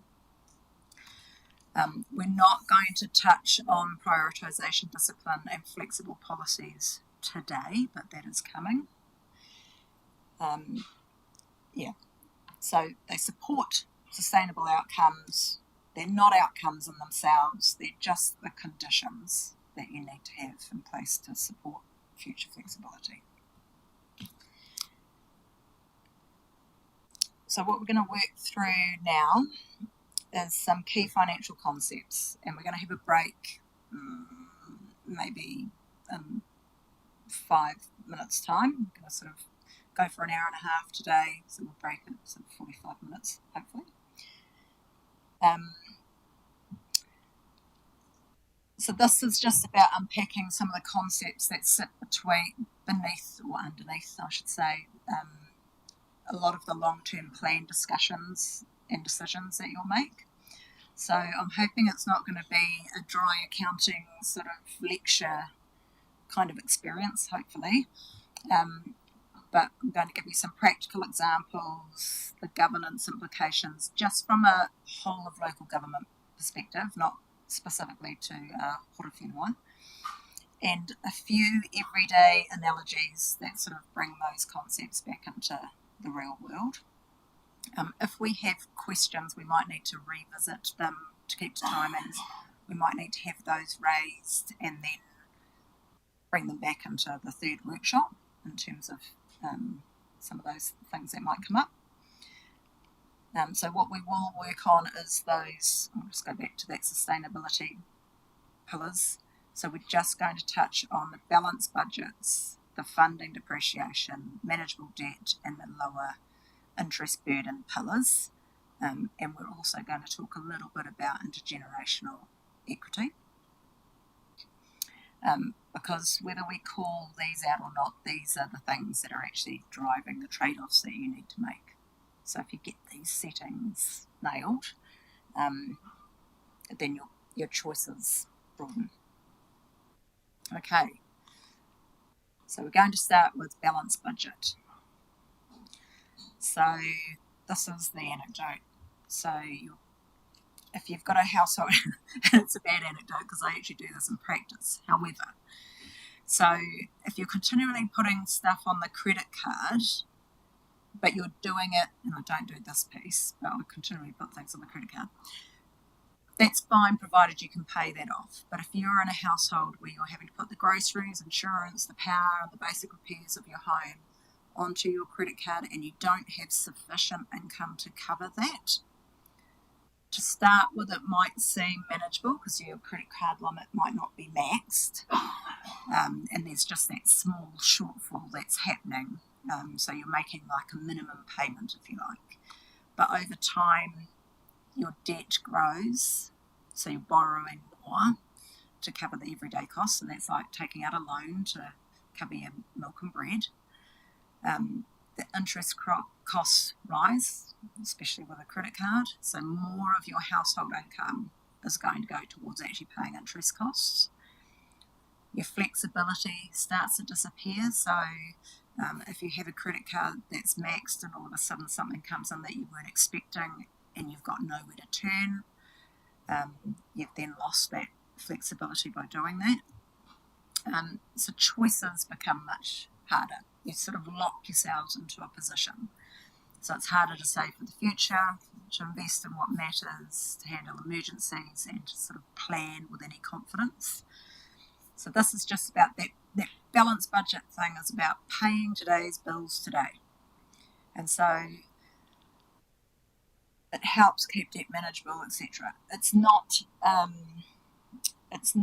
looking at no debt, no investment, or no growth spending. That's not what we're talking about.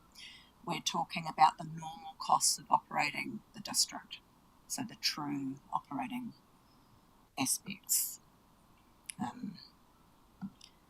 So that's what your balanced budget is trying to do, right? It's trying to make sure that you are matching your expenditure with what you actually earn. So as an individual, you're not overextending yourself. So that's why that measure exists.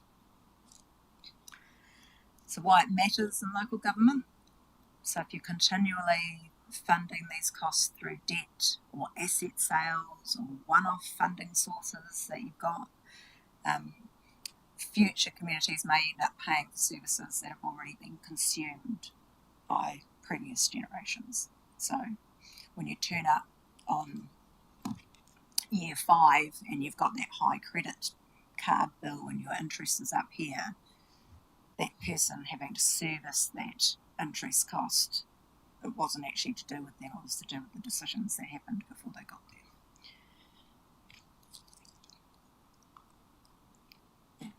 Next one is depreciation.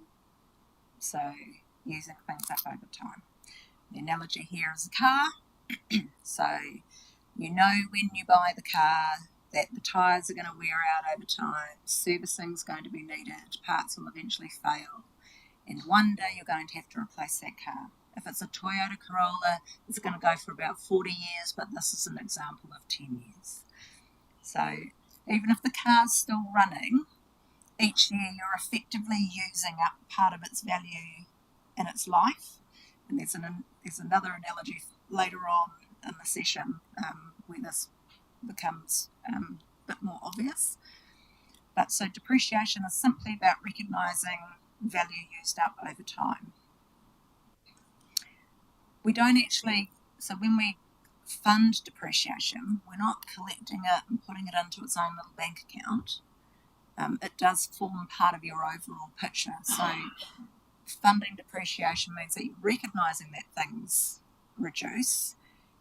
What you collect in depreciation and what you collect in interest costs and stuff is the thing that helps keep your debt in check over time. I think this is probably a concept we need to dig into a few more discussions, because there is that camp of why do we need to fund depreciation versus actually just raise a loan each time you need to renew an asset. The easiest example I can give you right now is that, so if you take an asset and it's worth, say, $8 million, and you're going to depreciate it over the life of that asset, and so the lives of your assets are long. So like, say it's 80 years, so 8 million over 80 years, that means that your ratepayers are going to pay $100,000 each year in depreciation, split across all of them. If you instead choose to fund that 8 million via a loan, and it's a 5% loan and it's got 25 year of maturity, your interest cost is 400,000 in that first year. So there is a reason why funding the depreciation helps in terms of when it comes time. So in that 25 years, for example, that 80-year pipe might no longer be fit for purpose anyway, even though it's got a long life. But by collecting the depreciation, the amount you have to borrow and the burden you then have from interest is smaller, and you're getting the right people to pay for the using things up over time. Can I just jump in and ask a question? Because this is a space that is always I've wanted to have a conversation and challenge some stuff around, because the difference to a household with a car is that council exists in perpetuity, right? And so debt and funding, revenue and funding. Councils, can I just say that one? Councils may not exist in perpetuity. We have had examples of councils who have got into financial stress such that they were no longer a going concern and have had to be hunted. So I just wanted to. Unlike a household, I guess, though, we're not paying down a mortgage to get to your retirement so that you're acknowledging that you're not going to have income. Like council, a well-managed council is always going to have income and it's going to have debt. And so what we're actually doing, like that analogy of the car is a little bit different in a local government context, because we're actually getting people to pre-fund future assets as well. Because if you build a library for $10 million in year 2000, and then you start depreciating it over the life of the 30-year loan, because that's how we're currently doing it, because of the revaluation effect of that asset, by year 10, that asset might be valued at $15 million.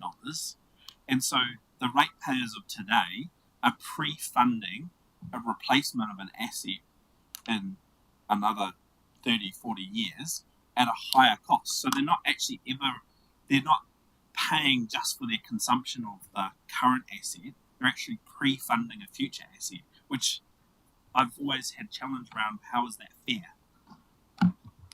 Well, so in terms of asset valuations, they're looking at what that asset is worth now. They're not looking at what that asset is worth out there. So it's got all of your accumulated depreciation, all of those things come off it. So you're looking at a book value position being depreciated. Let's put that one down as let's unpack that a bit more at the next one. Yeah, but I think perhaps we can find a diagram that explains what it does look like. And as I said, open to direction. One of the things that you do find is that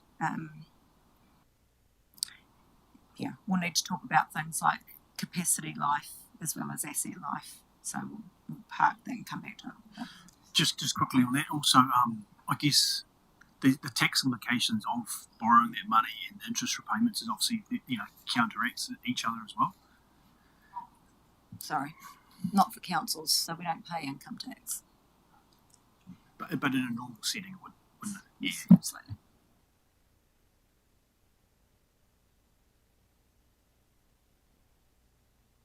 So this is why it matters in local government. So it's that the assets continue to age, the renewal costs build up, which is your point, I think, Councillor Jennings, in terms of it is looking towards what that future replacement looks like, but it's also valuing the asset at a point in time.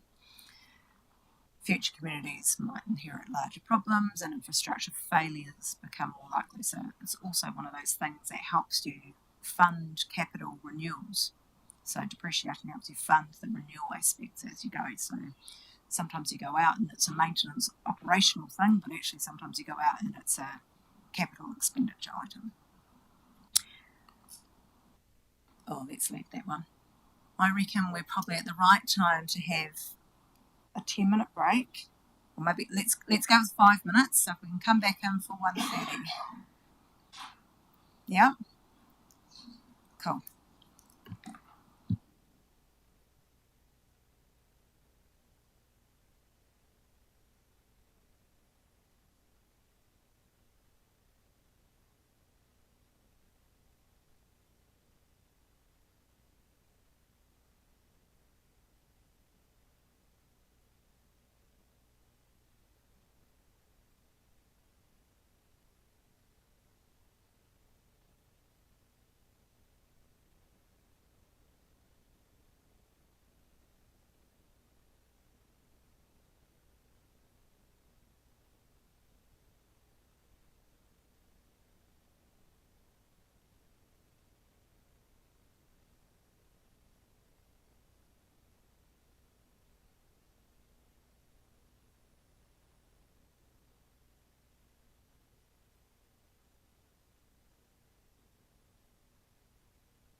Kia ora tātou, welcome back.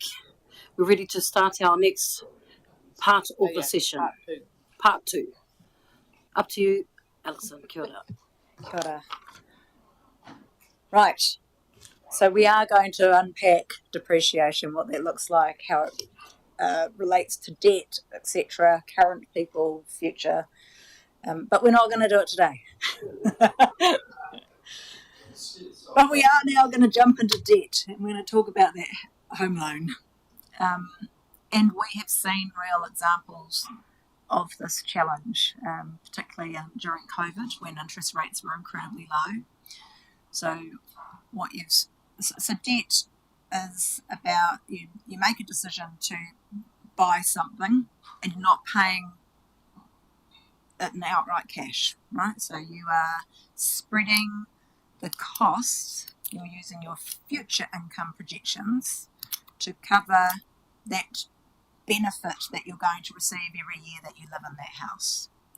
So that is what debt is trying to do. So it's bringing forward investment over time. So you receive the benefit of living in the home today and you repay over the mortgage. And after that loan is repaid and the home is fully owned, those benefits continue, right? So it still has a life cycle approach to it. So it is that whole trying to match stuff to the benefits that are received. That's why you take out debt. So you definitely do not take out debt for something that doesn't have a long life. So this is where operational debt funding is a real challenge.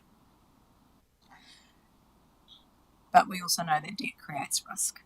So too much debt reduces flexibility in terms of those sustainability pillars, because more of your revenue is committed to actually having to repay the debt. So you have less room to invest, adapt or respond. Your interest costs go up, which means that you're taking money away from spending on services. You're also limiting future borrowing capacity. So high debt levels reduce your borrowing headroom and limiting the ability to fund future projects and opportunities. So you never know when those opportunities are going to pop up. But if you're in a position where you're too highly leveraged, then you're unlikely to be able to advance that without leaning on partners. And it reduces your ability to respond to shocks or emergencies. So having that responsible debt level, if you like, is about protecting your choices for today, but also making sure that you're open to those opportunities of tomorrow. So this one is that fourth pillar around the interest costs. So as interest costs rise, and this was the thing I was alluding to in terms of the COVID example, what you saw is a lot of people jumped into mortgages, really low interest rates, potentially at a very affordable proportion of their income at the time. But there's a bit of a gamble that's been taken, and lots of them, when it came to refits, found themselves in the position where they've moved from having a manageable mortgage and been able to maintain and save money, etc., and be ready for the unexpected, and they've moved into a position where actually their choices are really narrow. They're under a lot of financial pressure, and they're finding it hard to respond to things that crop up. So, and I think, if I remember rightly, when we went through the last long-term plan cycle, rates as a part of a consumer price index basket of goods, if you like, consistently sits around 4% of somebody's of that basket. But it was the mortgage stuff that actually went through the roof, and then the affordability piece becomes council sends out a bill that feels like another affordability thing, but the crux of at that point in time was mortgage repayments were absolutely making a huge dent in people's income. So the same principle applies to council. So keeping interest levels at a sustainable level protects what you're doing today and opens up those opportunities in the future. I think our debt to revenue and debt to rates limits or covenants, if you like, are quite high, and that's through what you see through the local government funding agency settings, etc. Ideally, and I know that credit rating agencies look at this, ideally that would be below 10% in terms of your proportion of what you're putting into interest payments from your rates revenue. Should be low if you want to maintain flexibility to make good decisions.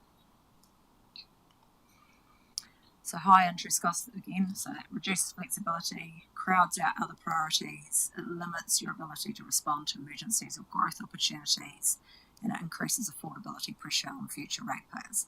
This is the one cost that people see in their rates that they really have no control around, and this is the stuff where if you haven't managed your debt, funding of depreciation, etc., this will sit quite high.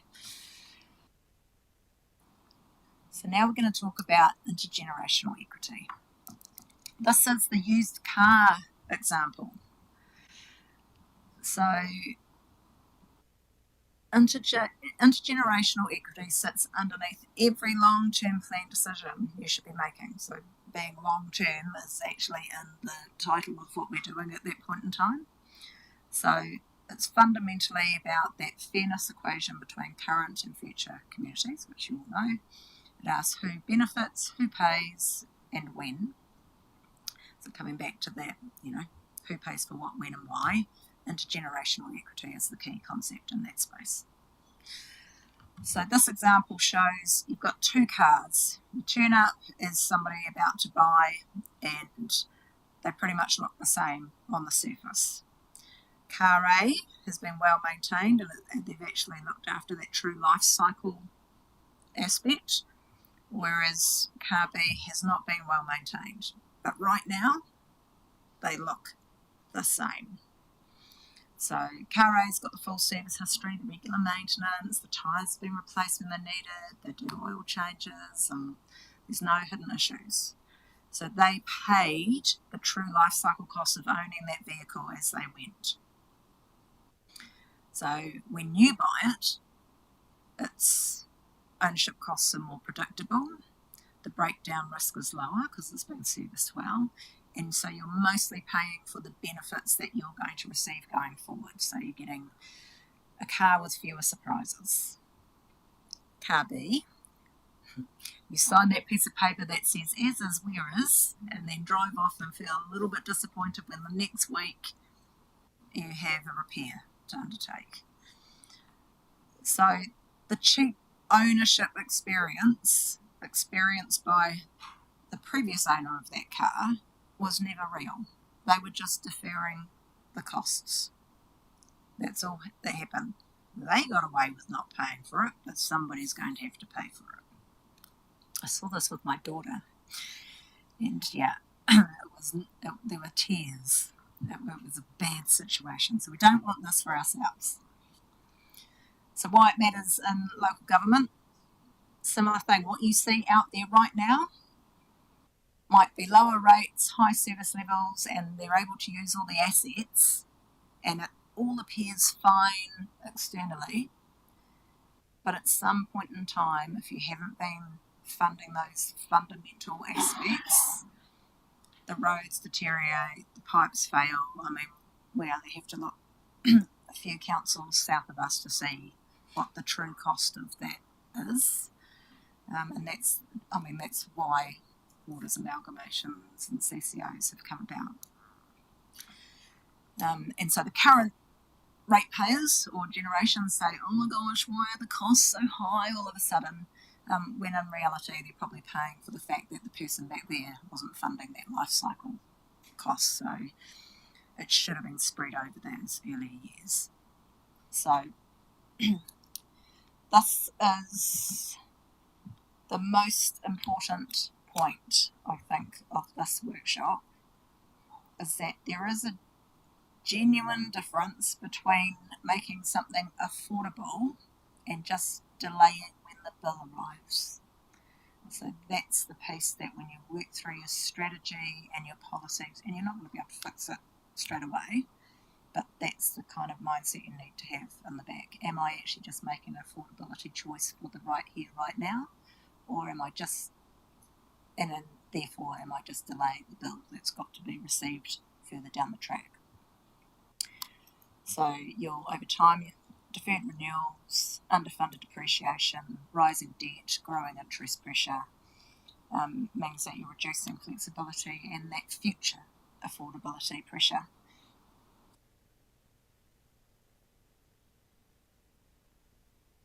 Any questions on intergenerational funding? No? Okay. So we're just going to dive into a little bit of Horowhenua. So this slide's not intended to be negative. Please don't take it that way. It's the same thing. Councils inherit decisions and ratepayers and communities as you go. All it's intended to do is to highlight where for our council flexibility is getting tighter. So examples of that, we've got limited borrowing headroom. So as we go into the annual plan for next year, I think that headroom's about $4 million. That's not a lot in terms of having a shock. We know our interest costs are rising. So right now, because of the interest rate, the risk instruments we have in place, so those derivatives, have kept our interest rate at a relatively low level. So I think we're below sort of 4%. In the long-term plan, that pitches up. So some of those instruments we have for later years mean that those costs are higher. And we're at the moment having a quite detailed cost around, are we going to pre-fund debt that needs to be paid back next year, because those interest rates are starting to look a bit risky in terms of having to pay money if the interest rates go the wrong way. Increasing infrastructure pressures, so whether that's underfunding or an expectation mismatch of new communities. There's that growth and resilience investment demands. So we know right now, for example, the fuel crisis stuff, we haven't rated to cover those costs that might land with us contractually. And highly targeted and flexible funding settings. Like that's that, when you're collecting money for waters and only being able to spend it on waters is different to collecting in a general rate, and then you can make some broader decisions around how that's used. But none of these things are actually unique to Horowhenua District Council. But collectively they do mean that your future decisions are really important. So that's why we're agonising over these things as we come to the LTP.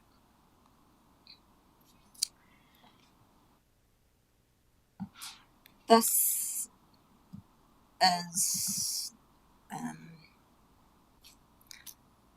is the piece that needs to land today. So this is that whole room to move. So there is a flexibility continuum. So earlier when you were doing your own continuums, I'm really interested to see how that actually looks, because it will feed into, well, how does that shape up against this continuum? So, if you have strong borrowing capacity, lower interest pressure, you've got that ability to absorb shocks, and you've then got multiple future choices. So that's a really strong position to be in terms of room to move. Moderate, you might have some constraints. So we sit, I kind of feel like we sit across different categories and different parts of this room to move flexibility, but the one that we're currently looking at is that whole limited borrowing flexibility. That is a reality for right now, which means that you're having to make difficult trade-offs. And can I just ask a question about that? Yeah. Because so we have a self-imposed borrowing limit, right, of the 250.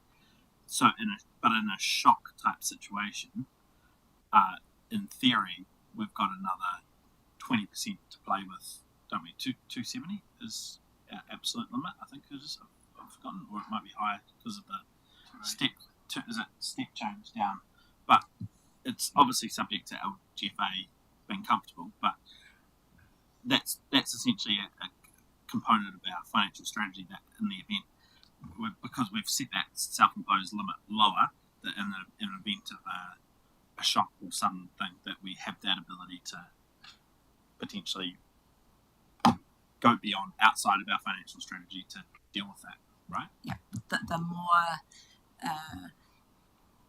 the more concerning factor around where we sit on that is actually that proportion of revenue that is committed to interest. So if you're in a position where you want to have affordable rates and you're putting more in there, then you're actually having to cut into your services to pay the debt. So yes, you're correct. Self-imposed limit of 250. There are foundation covenant levels of LGFA where I want to say it's like just above 280%. But once you get there, you can't actually borrow from them like this. So you do have some headroom for shocks. You'd be breaching your own strategy settings, but it's more that interest cost aspect that's the concern, because if you make that decision to raise the debt for that shock and it sits above your limit, then all of the other things flow on, and so your affordability in terms of your rates gets impacted.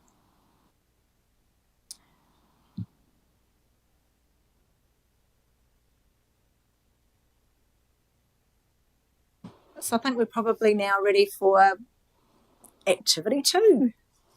Now that we're in that really nice positive frame up, we'll do activity 2. So this time there's only going to be 3 groups. So you're going to have to reorganise yourselves. In my mind, I feel like that's 3 groups of 3 and 1 of 4. And what I'm going to get you to do, so the purpose, it's not about arriving at perfect agreement. It's to explore which settings build that future flexibility. So thinking back to the continuum you already placed yourself on at the beginning, some of those things don't necessarily align with the flexibility continuum. So what I want you to do is look at which settings build future flexibility, which settings might constrain it, and where the compromises might be. And so what you're going to do is, as a table, you're going to have a number of statements. They're really little cards of paper. And you're going to determine whether that particular statement sits underneath building future flexibility, whether it depends. So this comes back to Councillor Barker's sort of contextual. We don't want to see everything sitting under depends.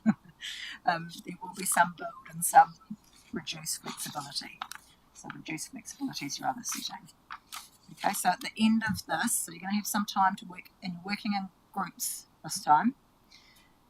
At the end, you're going to identify as a table the one setting that you think most supports future flexibility, and this is important in terms of how we then weave that into the key financial policies, and one setting that you think most constrains it. Okay, clear as mud. And then there's another aspect to the activity, but we'll get you to do this piece first. So if you could now reorganise yourselves into 3 groups using like these 2 tables together, that table and this table. So 3. Oh, no, only 3 groups. Sorry, yeah, 4 and 2, 4 and 5. Shh, don't tell anyone that my maths was bad.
if you've finished, you need to be thinking about who's going to present the one setting, right? So there's just one setting that you're going to identify that supports future flexibility and one setting that most constrains it. So just looking for the top.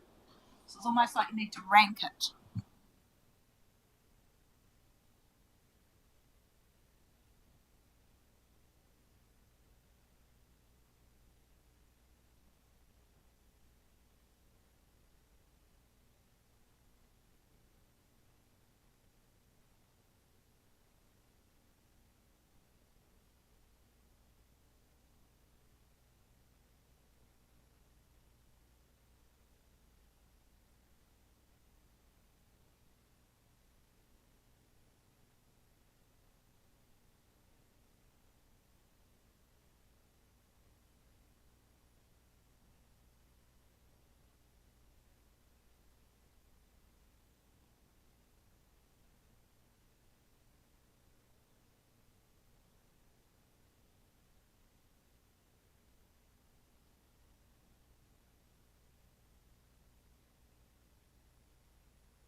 I'm going to give you one more. Don't worry too much about ranking everything. Just you need to be able to identify the most that builds flexibility and the most that reduces.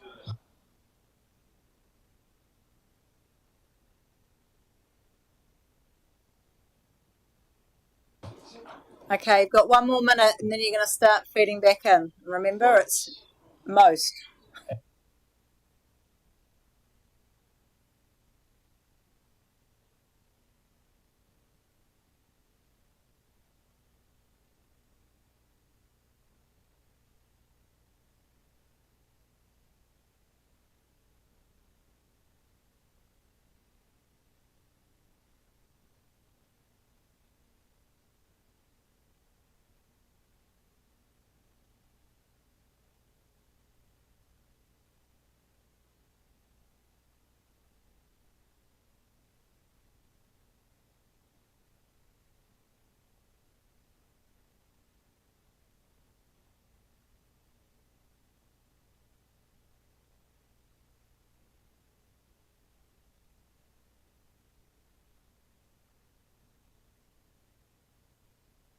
So we got two groups then that have. Yep. Yeah. Okay. All right. Perfect. I think we're ready to feed back into the room. So let's start with the group that is so well aligned. It's you guys, is it? Yeah. Right. No. If that says Morgan. Right. So we voted here. This was a true democracy. 4-1. So building flexibility was strong user pay with balanced operating position, multiple targeted rates, flexible policy settings, broad rating base, large borrowing room with less debt, prioritised investment and funding depreciation. The top two were ranked. And our depends was a lot smaller than I think some of you guys. That we think deferred renewals depend on what the renewal is and the risk. Staged capital delivery, asset sales reliance, and fixed funding splits. And flexibility is reduced when we have a heavy reliance on debt, high debt utilisation, and funding everything equally. So in terms of your number one, so in terms of building flexibility, your number one is strong user pays. Yep, 4-1. Okay. Okay. And your reduces flexibility was high debt. No, deferred renewals depends. Oh, reduces, sorry, was high reliance on debt. High reliance on debt. Okay. Okay, great. Thank you. Okay, so we've got a rather balanced and responsible portfolio here. So after careful thought, consideration and very little disagreement, we've decided that the things that build, at the top we've got balanced operating position, followed by funding depreciation, a broad rating base, flexible policy settings, and large borrowing headroom. In between builds and depends, we also put strong user pays and stage capital delivery. But definitely the leader in depends is prioritised investment for us, followed by asset sales reliance, funding everything equally, and fixed funding splits. Followed by, between depends and reduces, we went with multiple targeted rates, but the top of the list in reduces is heavy reliance on debt,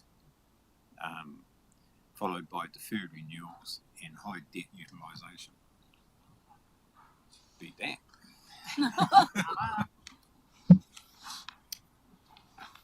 So quite different takes on that user pays. I would like to, before we move on to the final group, can you explain to me how high user pays increases flexibility?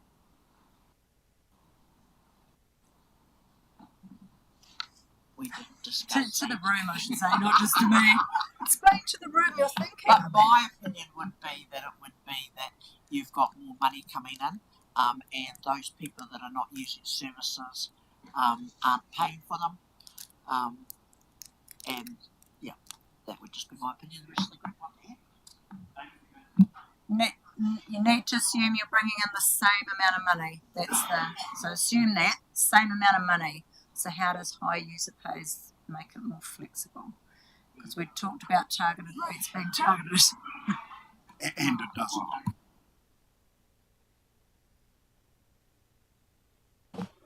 All right, we'll circle back around to that concept too in the next one.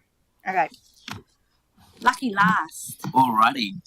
After comprehensive debate, our builds, our numero uno is large borrowing headroom, followed closely by broad rating base, a balanced operating position, stage capital delivery, and funding depreciation. As we move to moderate flexibility or depends, it is asset sales reliance, strong user pays, which is worked around the multiple targeted rates, fixed funding splits, prioritise investment, and flexible policy settings. and our constraining, reducing of flexibility, our numero uno was heavy reliance on debt, deferred renewals, heavy debt utilisation, and funding everything equally. You had consensus on something in the room. So you all chose reduces as heavy reliance on debt being the number one thing. So, hallelujah, you can get your consensus. Okay. Am I going to have to do 2 workshops to get to one piece of consensus on everything? Okay. Well done. Thank you very much for participating there. You've got one final piece of this activity, and it'll be interesting to see what statements you come up with. Hopefully you've still got some paper lying around and some pens. I might have stolen all of your pens. Because what I want you to do now is, as a group, I want you to come up with a compromise zone, if you like. So I want you to finish this sentence. A future fit and sustainable organisation should ... So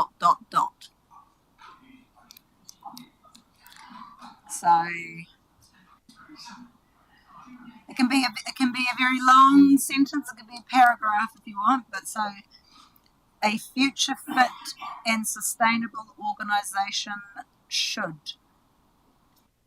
And I'm going to go back probably away from this one and back to.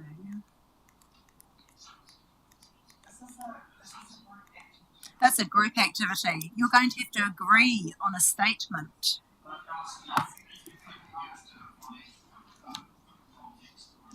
No, doesn't need to be a financial context. If you have something that's aspirational and need to fit the finances to make that work, just looking for a statement.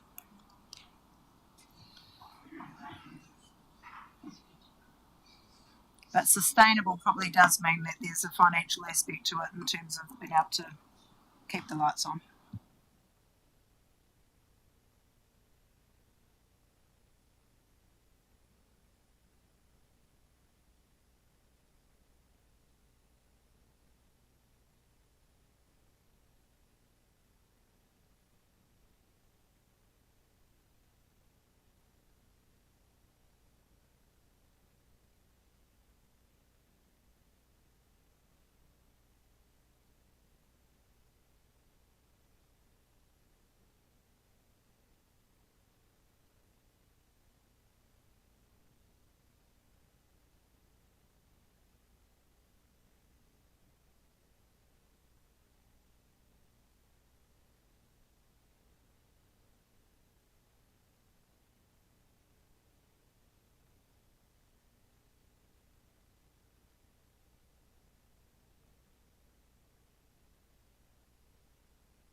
The quicker you do this activity, the more time you'll have before the next workshop.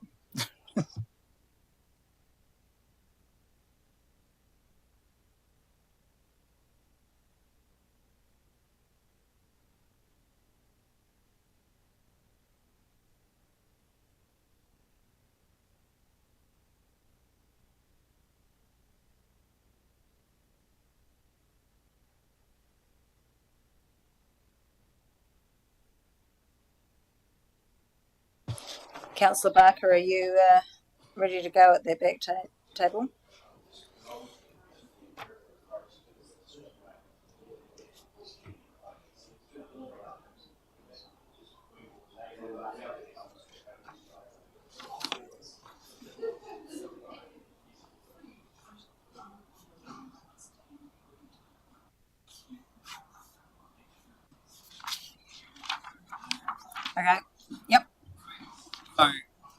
careful consideration, we think a future fit and sustainable organisation should have a prudent and balanced financial strategy that supports growth, accompanied with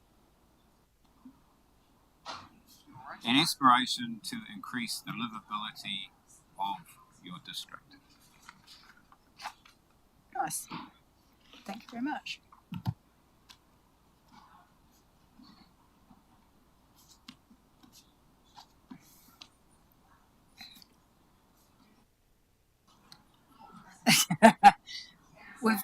We have an encore request, Councillor Barker. Yeah.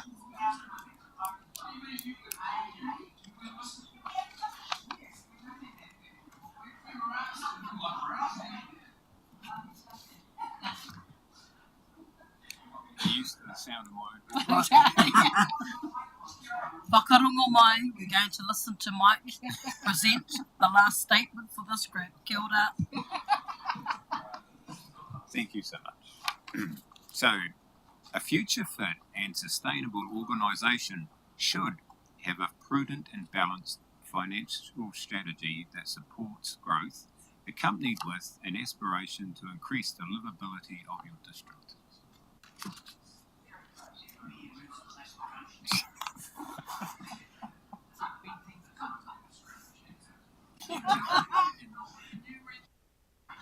Okay, which I think means we're going over here for the next statement.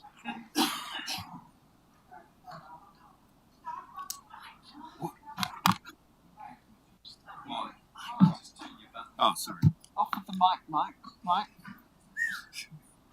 A future fit and sustainable organisation should understand and be deliberate in its role, deliver certainty within that role, and encourage/promote and drive the role of others to deliver outcomes only they are capable of delivering.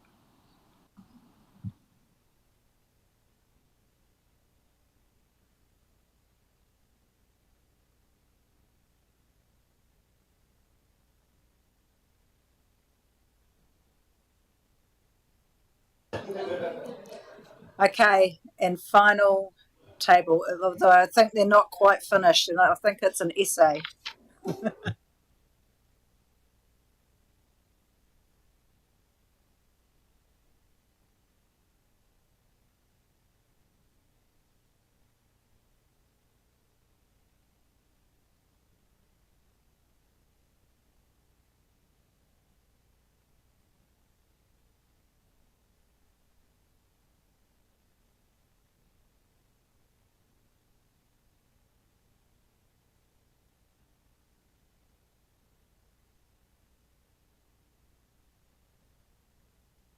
Approval. He's at least not grimacing, so that's we've moved him a little bit more to the centre.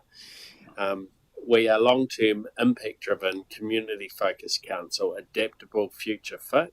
We enable what matters through disciplined financial management and sustainable growth, strengthening our rating base and revenue to deliver better services and outcomes for all. For all. Oh my goodness. I had a great Nothing one for competing. Morgan, see, which was a future fit and sustainable council should live within its means, prioritise essential services, and ensure every dollar spent delivers value for ratepayers. Yeah.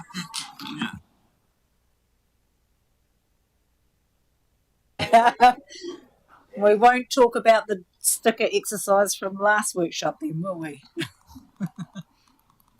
I found the rogue dots, I believe. Right. So we'll just wrap up quickly. So the emerging direction, sustainable growth rather than growth at any cost, and noting that you need to prioritise your investment in that growth. Preserving future flexibility, which we'll dig into a bit more. Balancing affordability with resilience, probably more so in terms of resilience for communities rather than like a emergency resilience thing. And just in that last point, that clear understanding, the last two tables in terms of what council's role is versus partners' roles. So what we're going to do Can next? I just ask a question? Sorry. Yes. In terms of sustainable growth and going for growth, do we have an understanding of what growth actually encompasses? Like, what is it financial growth? Is it community growth? Is it infrastructure growth? Is it all of them? Like, what have we decided on as a council that growth actually means? Or I would have thought growth was meaning having more people, businesses, industry, more of this, expanding your ratepayer base, shall we say, without it being financial. So having more residents, more, like you said, population or commercial, etc. But you'll have different settings. It'll be similar to that affordability thing. You will have different settings around what growth looks like across those. But there will be a sweet spot, financially speaking. So going for growth is great. The timing of which that growth comes on, when you're investing, etc., is the thing that you'll get that sweet spot. You need growth. Absolutely, we need growth in this district. Without it, then you've got many challenges. So you do need to encourage it, growing that from a financial perspective. Yeah, so that was just my question. If we're doing this from a financial lens, then we need to kind of have that balance when we're discussing, where we need to discuss other areas that are not financially based, but still are very important for a community in general. That comes back to your trade-offs. What are the things you're willing to accept? So that's that piece. Next time, so you'll get a reprieve next week from me, although we'll be talking about Head Start, so enjoy that. But what we'll do next time is we will actually look at the key financial policies themselves under the Local Government Act and dig into those, not in terms of what policies you have in play right now, but what the intention is of those policies. Because as we go through the policy development, you need to make sure that you're putting the right tool to the right problem, if you like. So that's what we'll spend our time on. But before we just finish up, can I get a bit of a show of hands around, are you comfortable doing activity-based work? Oh, none of you are. Great. So is the activity-based work okay for you? Because it is the stuff that I can then take away and get the goal in terms of developing. Perfect. Okay, we'll separate you and we'll limit post-it notes. Do you also like to have the individual aspect to the activities, or do you prefer actually just going straight into the group settings? The stepped process. I like the individual, then moving into the group. We've had a chance to reflect first, and I think that's good. Right. Okay, thank you for that feedback. Just Now, for those slower thinkers of us, any additional pre-reading before the workshop that might help inform, that would be really helpful. I am actually thinking about some of the concepts from today's, putting it into a bit of a workbook that you can access on your portal, which means you can actually get your head around key concepts, etc. Probably retrospectively based on what the discussion is in the room, but if you're okay with that as an approach, then yes, make sure that you've got stuff to refer back to. And I took up too much time. Oh, kia ora, Alison. Thank you for that. Ngā mihi, kia koe. What an amazing activity that was. Just to, like I support what David's saying, just our own individual thoughts and as well as a group setting. I personally love the group settings as well as individual. And it just builds more, team building exercises. I love that. So kia ora, thank you for your presentation today. Ngā mihi. And next we have up what do we have?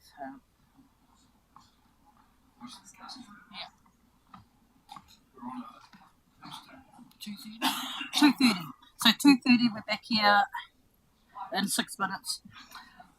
Voice of the customer.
Right, kia ora anō.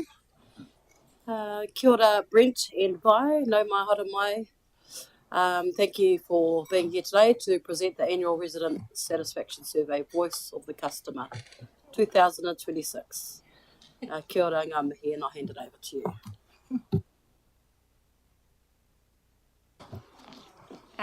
Kia ora, thank you for the warm greeting, and hello councillors.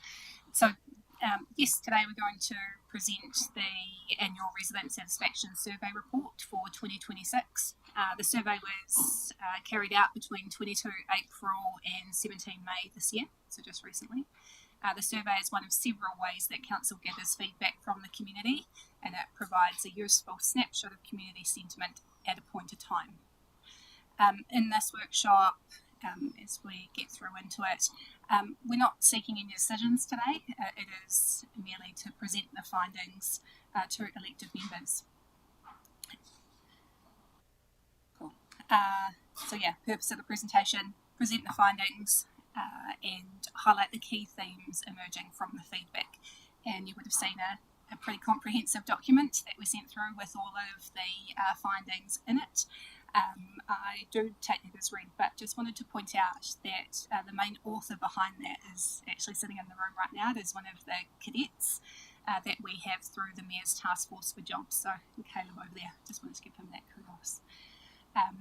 And the reason for pointing that out is because for those councillors that have been here before, maybe seen previous versions of Voice of the Customer report, this is far superior to what we might have seen in previous years. So thank you, Caleb. What we want from elected members during this workshop or presentation, again, we want you to see the results, to have the opportunity to talk about them and the process that we went through if needed, and to highlight the emerging trends that we've seen out of the report. So some background, the survey received 2,270 responses, and that represents approximately 5.9% of our district's population. The survey was promoted through direct email invitations using Council's emailable database, and links were put on Council's website. The survey period, as I mentioned, 22 April through the 17th of May, so about a month. As with any voluntary survey, participation is self-selected. And so the results therefore provide an insight into the views of those who chose to participate, rather than a definitive view of all residents in our district. And as I said earlier, it provides a snapshot of community sentiment at the point of time it was done.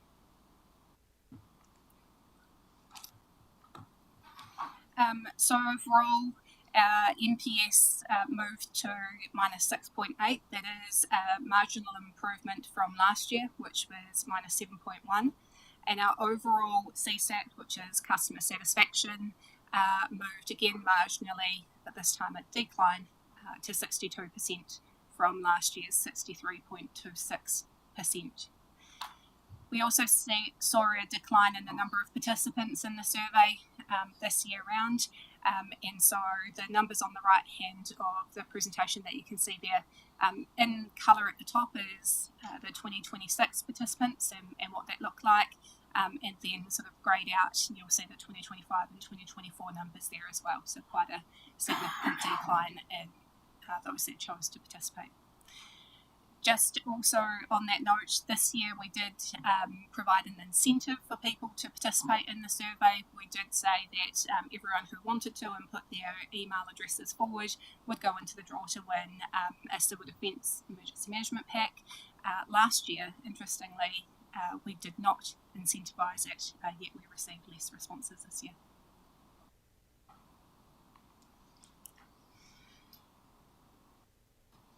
Cool. So this slide here shows kind of how NPS and customer satisfaction scores were tracking across the different activities. NPS measures overall sentiment, while CSAT or customer satisfaction measures satisfaction with specific services or activities. One of the interesting observations from this year's results is that satisfaction and sentiment don't always move together. And so what this is showing is where, so what have we got on the yellow line, where you can see the customer satisfaction scores, yet the NPS percentage might be low. So, for example, Parks and Recreation and Water Services recorded relatively strong satisfaction scores while still recording negative sentiment scores.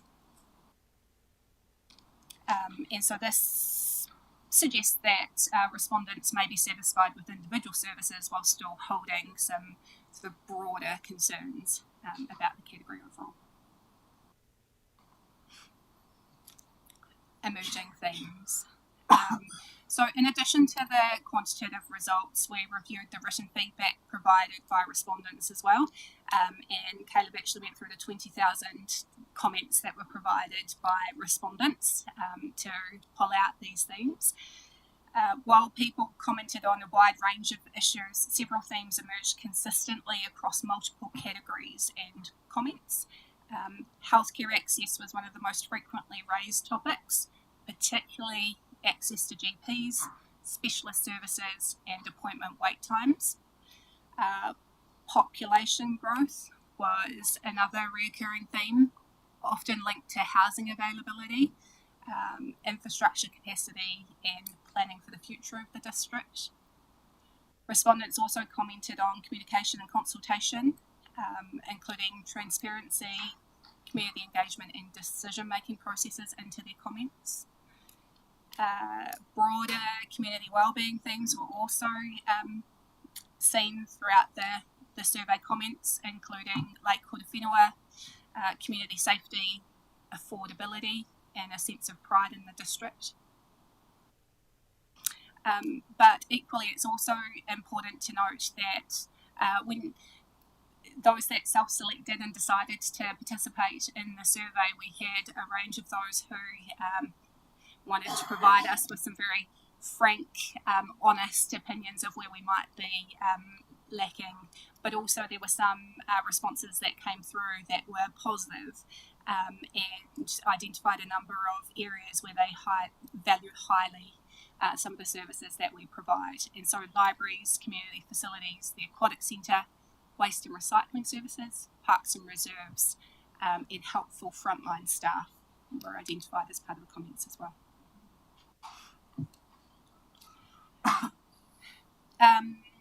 You will have seen some comments, verbatim comments that were in the report as you read through that report, but we've pulled out a couple of comments that are along the lines of what we heard from respondents for those emerging themes. Under healthcare access, these are actually verbatim comments. It's hard to get into a provider, and then even harder to get an appointment. The wait time is weeks. Population growth, how is the infrastructure future-proofed? Roads and infrastructure, proper care and maintenance of the available footpaths would vastly improve safety. Communication and consultation, that certainly peers decisions have already been made before public meetings. And community wellbeing, my biggest concern is Lake Horowhenua and the reputation we have as the most polluted lake in New Zealand. It feels the council has washed its hands of this issue. Now, the reason for bringing that up, you might look at that and think, gosh, there are some things in there that we have no influence over, or we have little influence over. The purpose of presenting this to you and putting it before elected members is that this is what the community is telling us when as a council we are going out there to solicit information. And so finally, this is my last slide. So in summary, overall satisfaction remains stable at 62%, and overall sentiment remained relatively unchanged, with a slight improvement this year. Community facilities continue to be among the highest rated services, and we've seen that year on year as well. Healthcare access, population growth, infrastructure, and communication were recurring themes throughout the feedback. Land transport and water services recorded the lowest NPS results. And overall, the results show a mixture of improvement, stability, but also decline across categories. And there were residents who had expressed concerns about broader district issues as well, which we've shown in those emerging themes. I'm now happy to take any questions.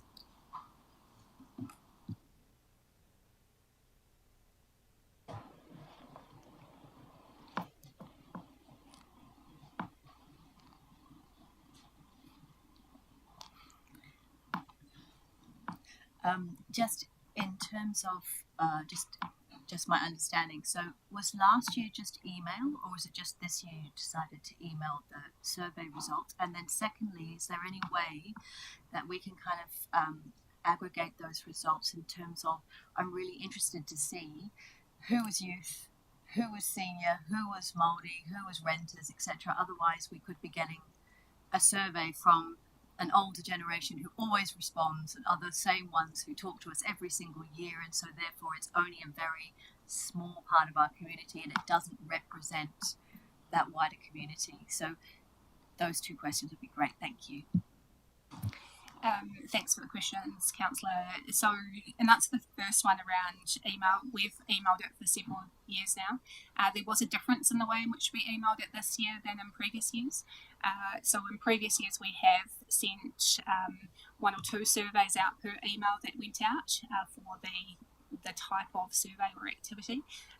This time we put all of the surveys together and sent that out multiple times rather than sending out lots of emails multiple times to try and cut back on the workload associated with that and create some efficiencies. Certainly an area for us to look at again next year as to whether it was successful this time round. But yeah, worth mentioning. Then the other question around is there a way to maybe further analyse the information that's come in and the responses? So yes and no. Sounds like a non-answer, but yes, in the sense of if we've got the information and being able to analyse it even further, we could, but where we don't have the information, no.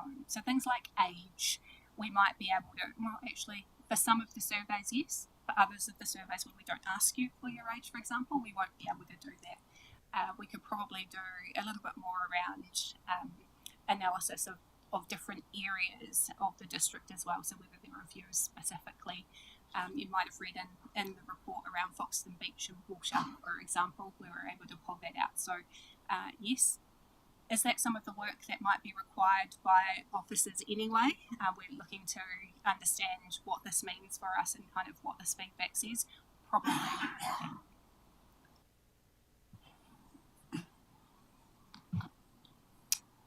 Thank you, Vi. Thank you, Brent, and thank you for the report. I guess just to clarify a couple of things for me. One, why do we do this? I guess is it part of our long-term plan direction? Yeah. And how much does it cost to produce a 57-page report that represents the views of 5.9% of our population in such comprehensive detail? And I know surveys are notoriously difficult to do without some sort of a hook at the end of them to say you should fill us out and you get a $500 voucher, whatever. And so my third question is, it just goes to ratepayers? It doesn't go to, I guess to people who do business with us who sometimes routinely complain, and I've personally had a few complaints in the regulatory space that I've referred on. Where do those people get to feedback? Because we've got a going for growth pillar as part of our priorities. Are we giving that cohort of our business partnership and community the opportunity to fill in, to give us some feedback in a constructive way rather than just being grumpy about regulatory not working? That's quite broad, but that's been my reflection. And it was quite a good read, and I think the Mayor got a really good write-up. Well done, Mayor Burney. Thank you, Councillor, for the questions and the comments. So in terms of how much time does it take and the cost, this time round we were really fortunate to be able to use the expertise of a cadet for a week to go through and analyse that. In previous years, it has taken a good 3 days to analyse the information. Probably actually there were 2 people who would do that, so you're probably looking at about 5 days previously as well for staff to go through and do that. The answer to the question about why we do it, the customer satisfaction responses particularly are linked into some of the annual plan measures that we have in terms of annual satisfaction. And so you'll see some of that reported in SSPs as well as annual plan measures. The question around does it go out to only the ratepayers? It's open to all residents to provide their feedback. In terms of those that have their email in our, it's restricted to those that have their email in our system and might receive things like the community connection via email from us. This is one of the ways that council receives feedback. It is not the only way that council receives feedback. For those that have a service interaction with us, so they've loaded a CRM with council, we are also doing regular pulse check surveys. Those pulse check surveys up until April, when we did the annual resident satisfaction survey, were done monthly from December, and that's sent to all of the people who have lodged a CRM with council during that previous month.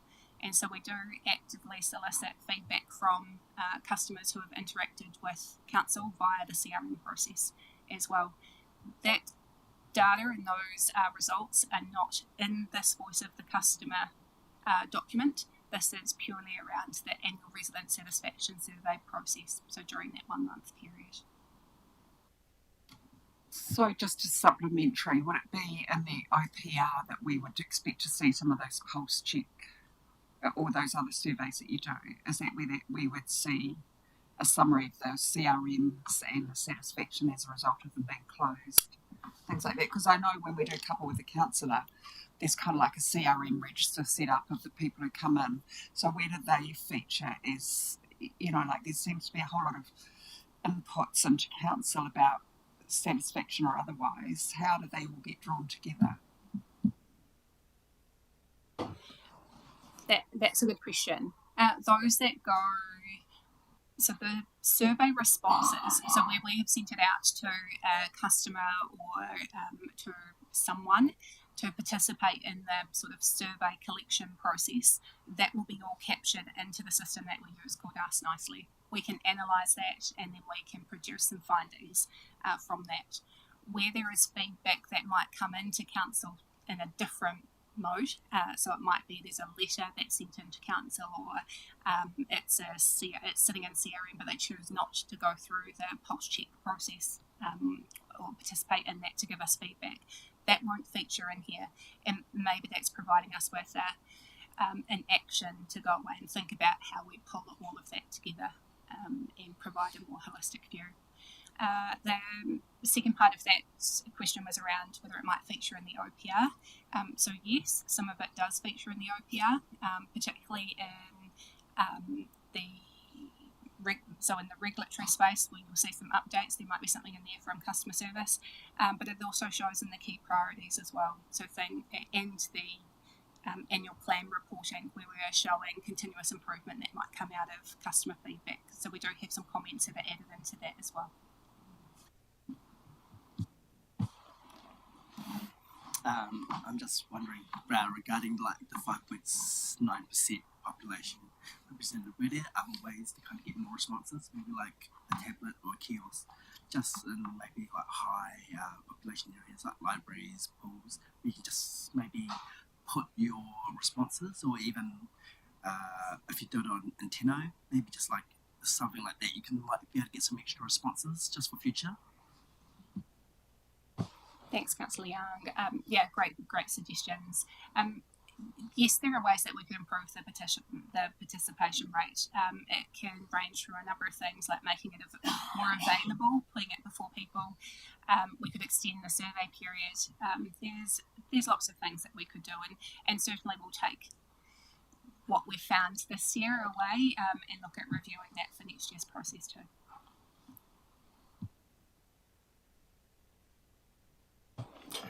Just really not so much a question, but a bit of response from me around the survey. I do wonder about it. I do wonder about the value for money. Understand that there are other ways of receiving feedback, and that's very important, and I think actually a number of those other ways are more valuable than this one, is that immediate feedback from the customers through their requests and so on. I just it's clearly not a representative sample. You know, it's a low uptake, as you know, Councillor Young identified. It's people who self-select to do it. The other, I guess, comment I want to make is, to some extent, I wonder if we could have written these results ourselves. Who doesn't like parks? You know, who doesn't like reserves? Who doesn't like libraries? You know, there's a sense of we sort of could have predicted that already. I'm going to say that I'm very confused and quite defensive, in fact, about the fact that comms and engagement is not valued in the feedback, because I think that we have been leaders nationally in terms of how we have engaged. I think back to our last long-term plan. I think about the brave and courageous ways in which our comm teams engage in a number of ways through Let's Korero, etc. on the website. So I guess I'm saying I'm not just going to sit back and say, oh, this is very valuable and we must listen to the customer, because it's a very limited sample, limited customer voice in this. And I have to ask myself, are these dollars well spent? So, you know, it's a bit negative, but I'm just putting it out there that we mustn't automatically say we have to spend money on this if we're not feeling that we're getting some good value back for it. So, putting it out there, be interested to hear what other people's view is. Just to finish, I remember a quote from a previous Prime Minister who said, the public are always right, even when they're wrong, they're right. But that assumes that the public voice is fairly represented and that there is a genuine voice of the customer, and I don't think there is in this case.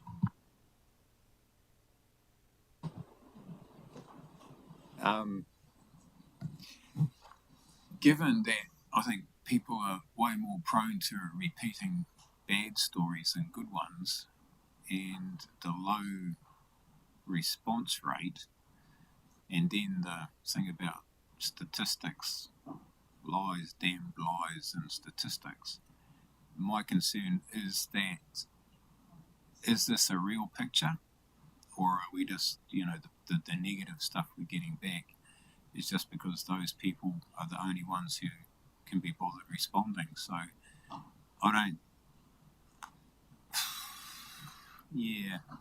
I'd kind of echo some of David's sentiments in this, in terms of its usefulness. Am I interpreting, Mike, that you're saying 94% are happy with what we've done? Well, in an absence of their response, I mean, we could conclude that quite reasonably, but, you know, I mean, yeah, I guess it's, you know, maybe we get a low response rate because actually a lot of people are quite okay. You know, they're not really fired up enough to, you know, fill in the form and give us heaps. But it's I think it's just really hard to know. We don't know. I mean, we've got to, this is all good work, without a doubt, you know, in terms of gathering data. But what is it, you know, really, I still think we're washed up with, I don't know.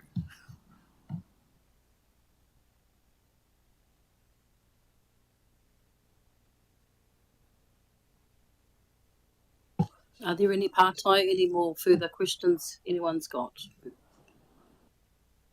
Cole?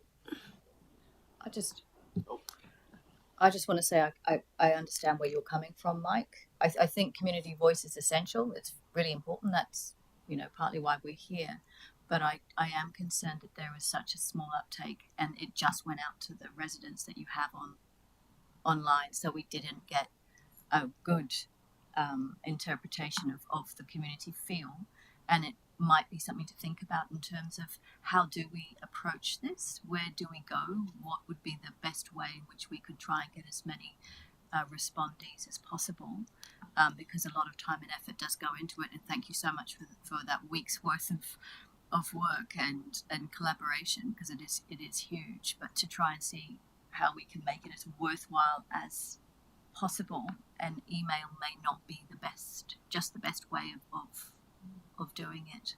But yeah, I'm still very interested in the voice, but I'm also interested in how effective we can make it, and what are the avenues we can go down in order to be able to achieve that, depending on the different parts of the community that we have. Look, my only view was really, I think I questioned last year the value in the survey and whether actually more reflection could be given to the rolling month on month and how we can leverage that for a more consistent and spread view of rolling up rather than a point in time. And I think that looking at that might find a really efficient way of pulling the same sort of insights as to whether we're on track or not, but with low officer investment and low cost in order to form it. So.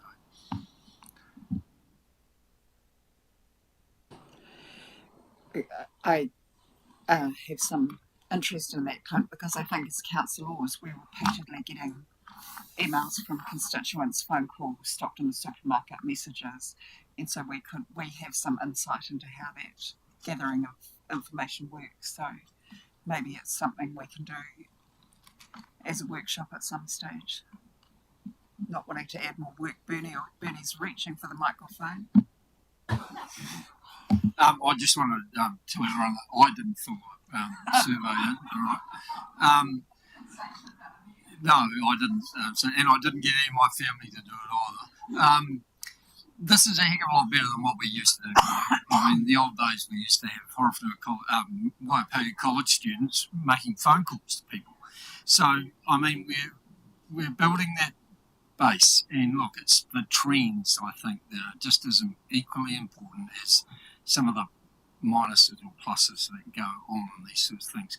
It is valuable. I see great merit in doing something like this. We often talk about we're not acknowledged, or people don't understand the breadth and depth of what we do, and this is one way of trying to get them to understand a little bit more what we do. So while it may be costly and it may be only a small response, I still think it does add value.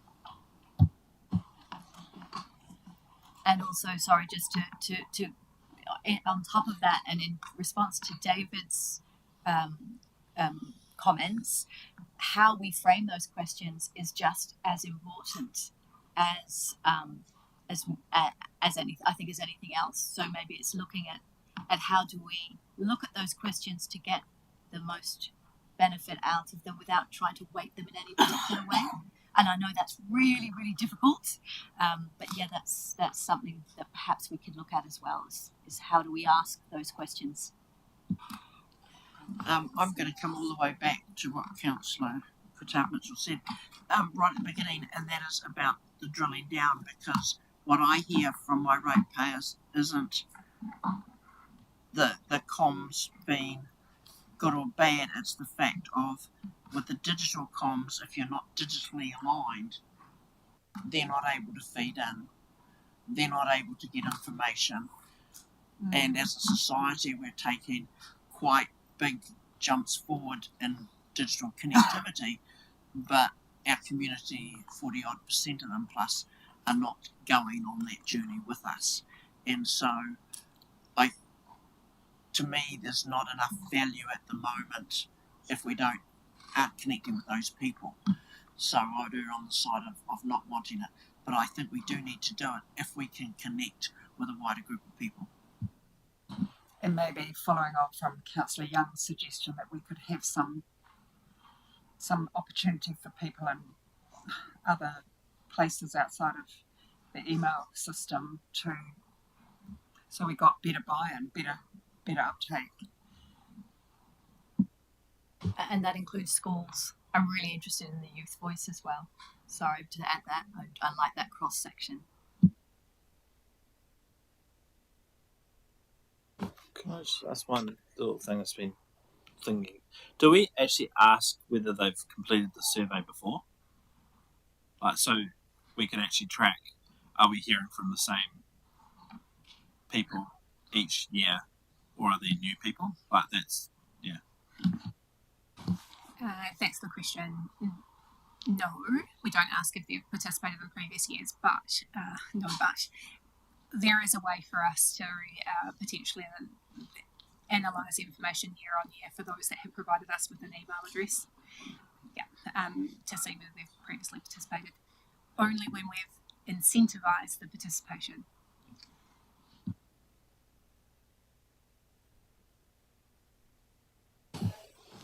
Kia ora, Brent and Vi, for your presentation today. Just my own thoughts that there is room for branching out to other places on getting feedback. For instance, Nina mentioned supermarkets. I'm thinking marae, even having the hard copy there at those places. So even having kanohi ki te kanohi, face-to-face engagement with, whether it be in the mall, downtown, in our main areas. I know I do that anyway in my community of Shannon with the small community groups that we have. So there's room for improvement. Yes, it's a small, it's a minor feedback from everybody, but it can improve.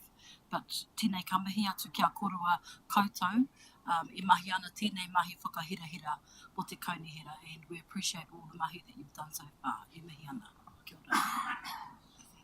And that's us for today.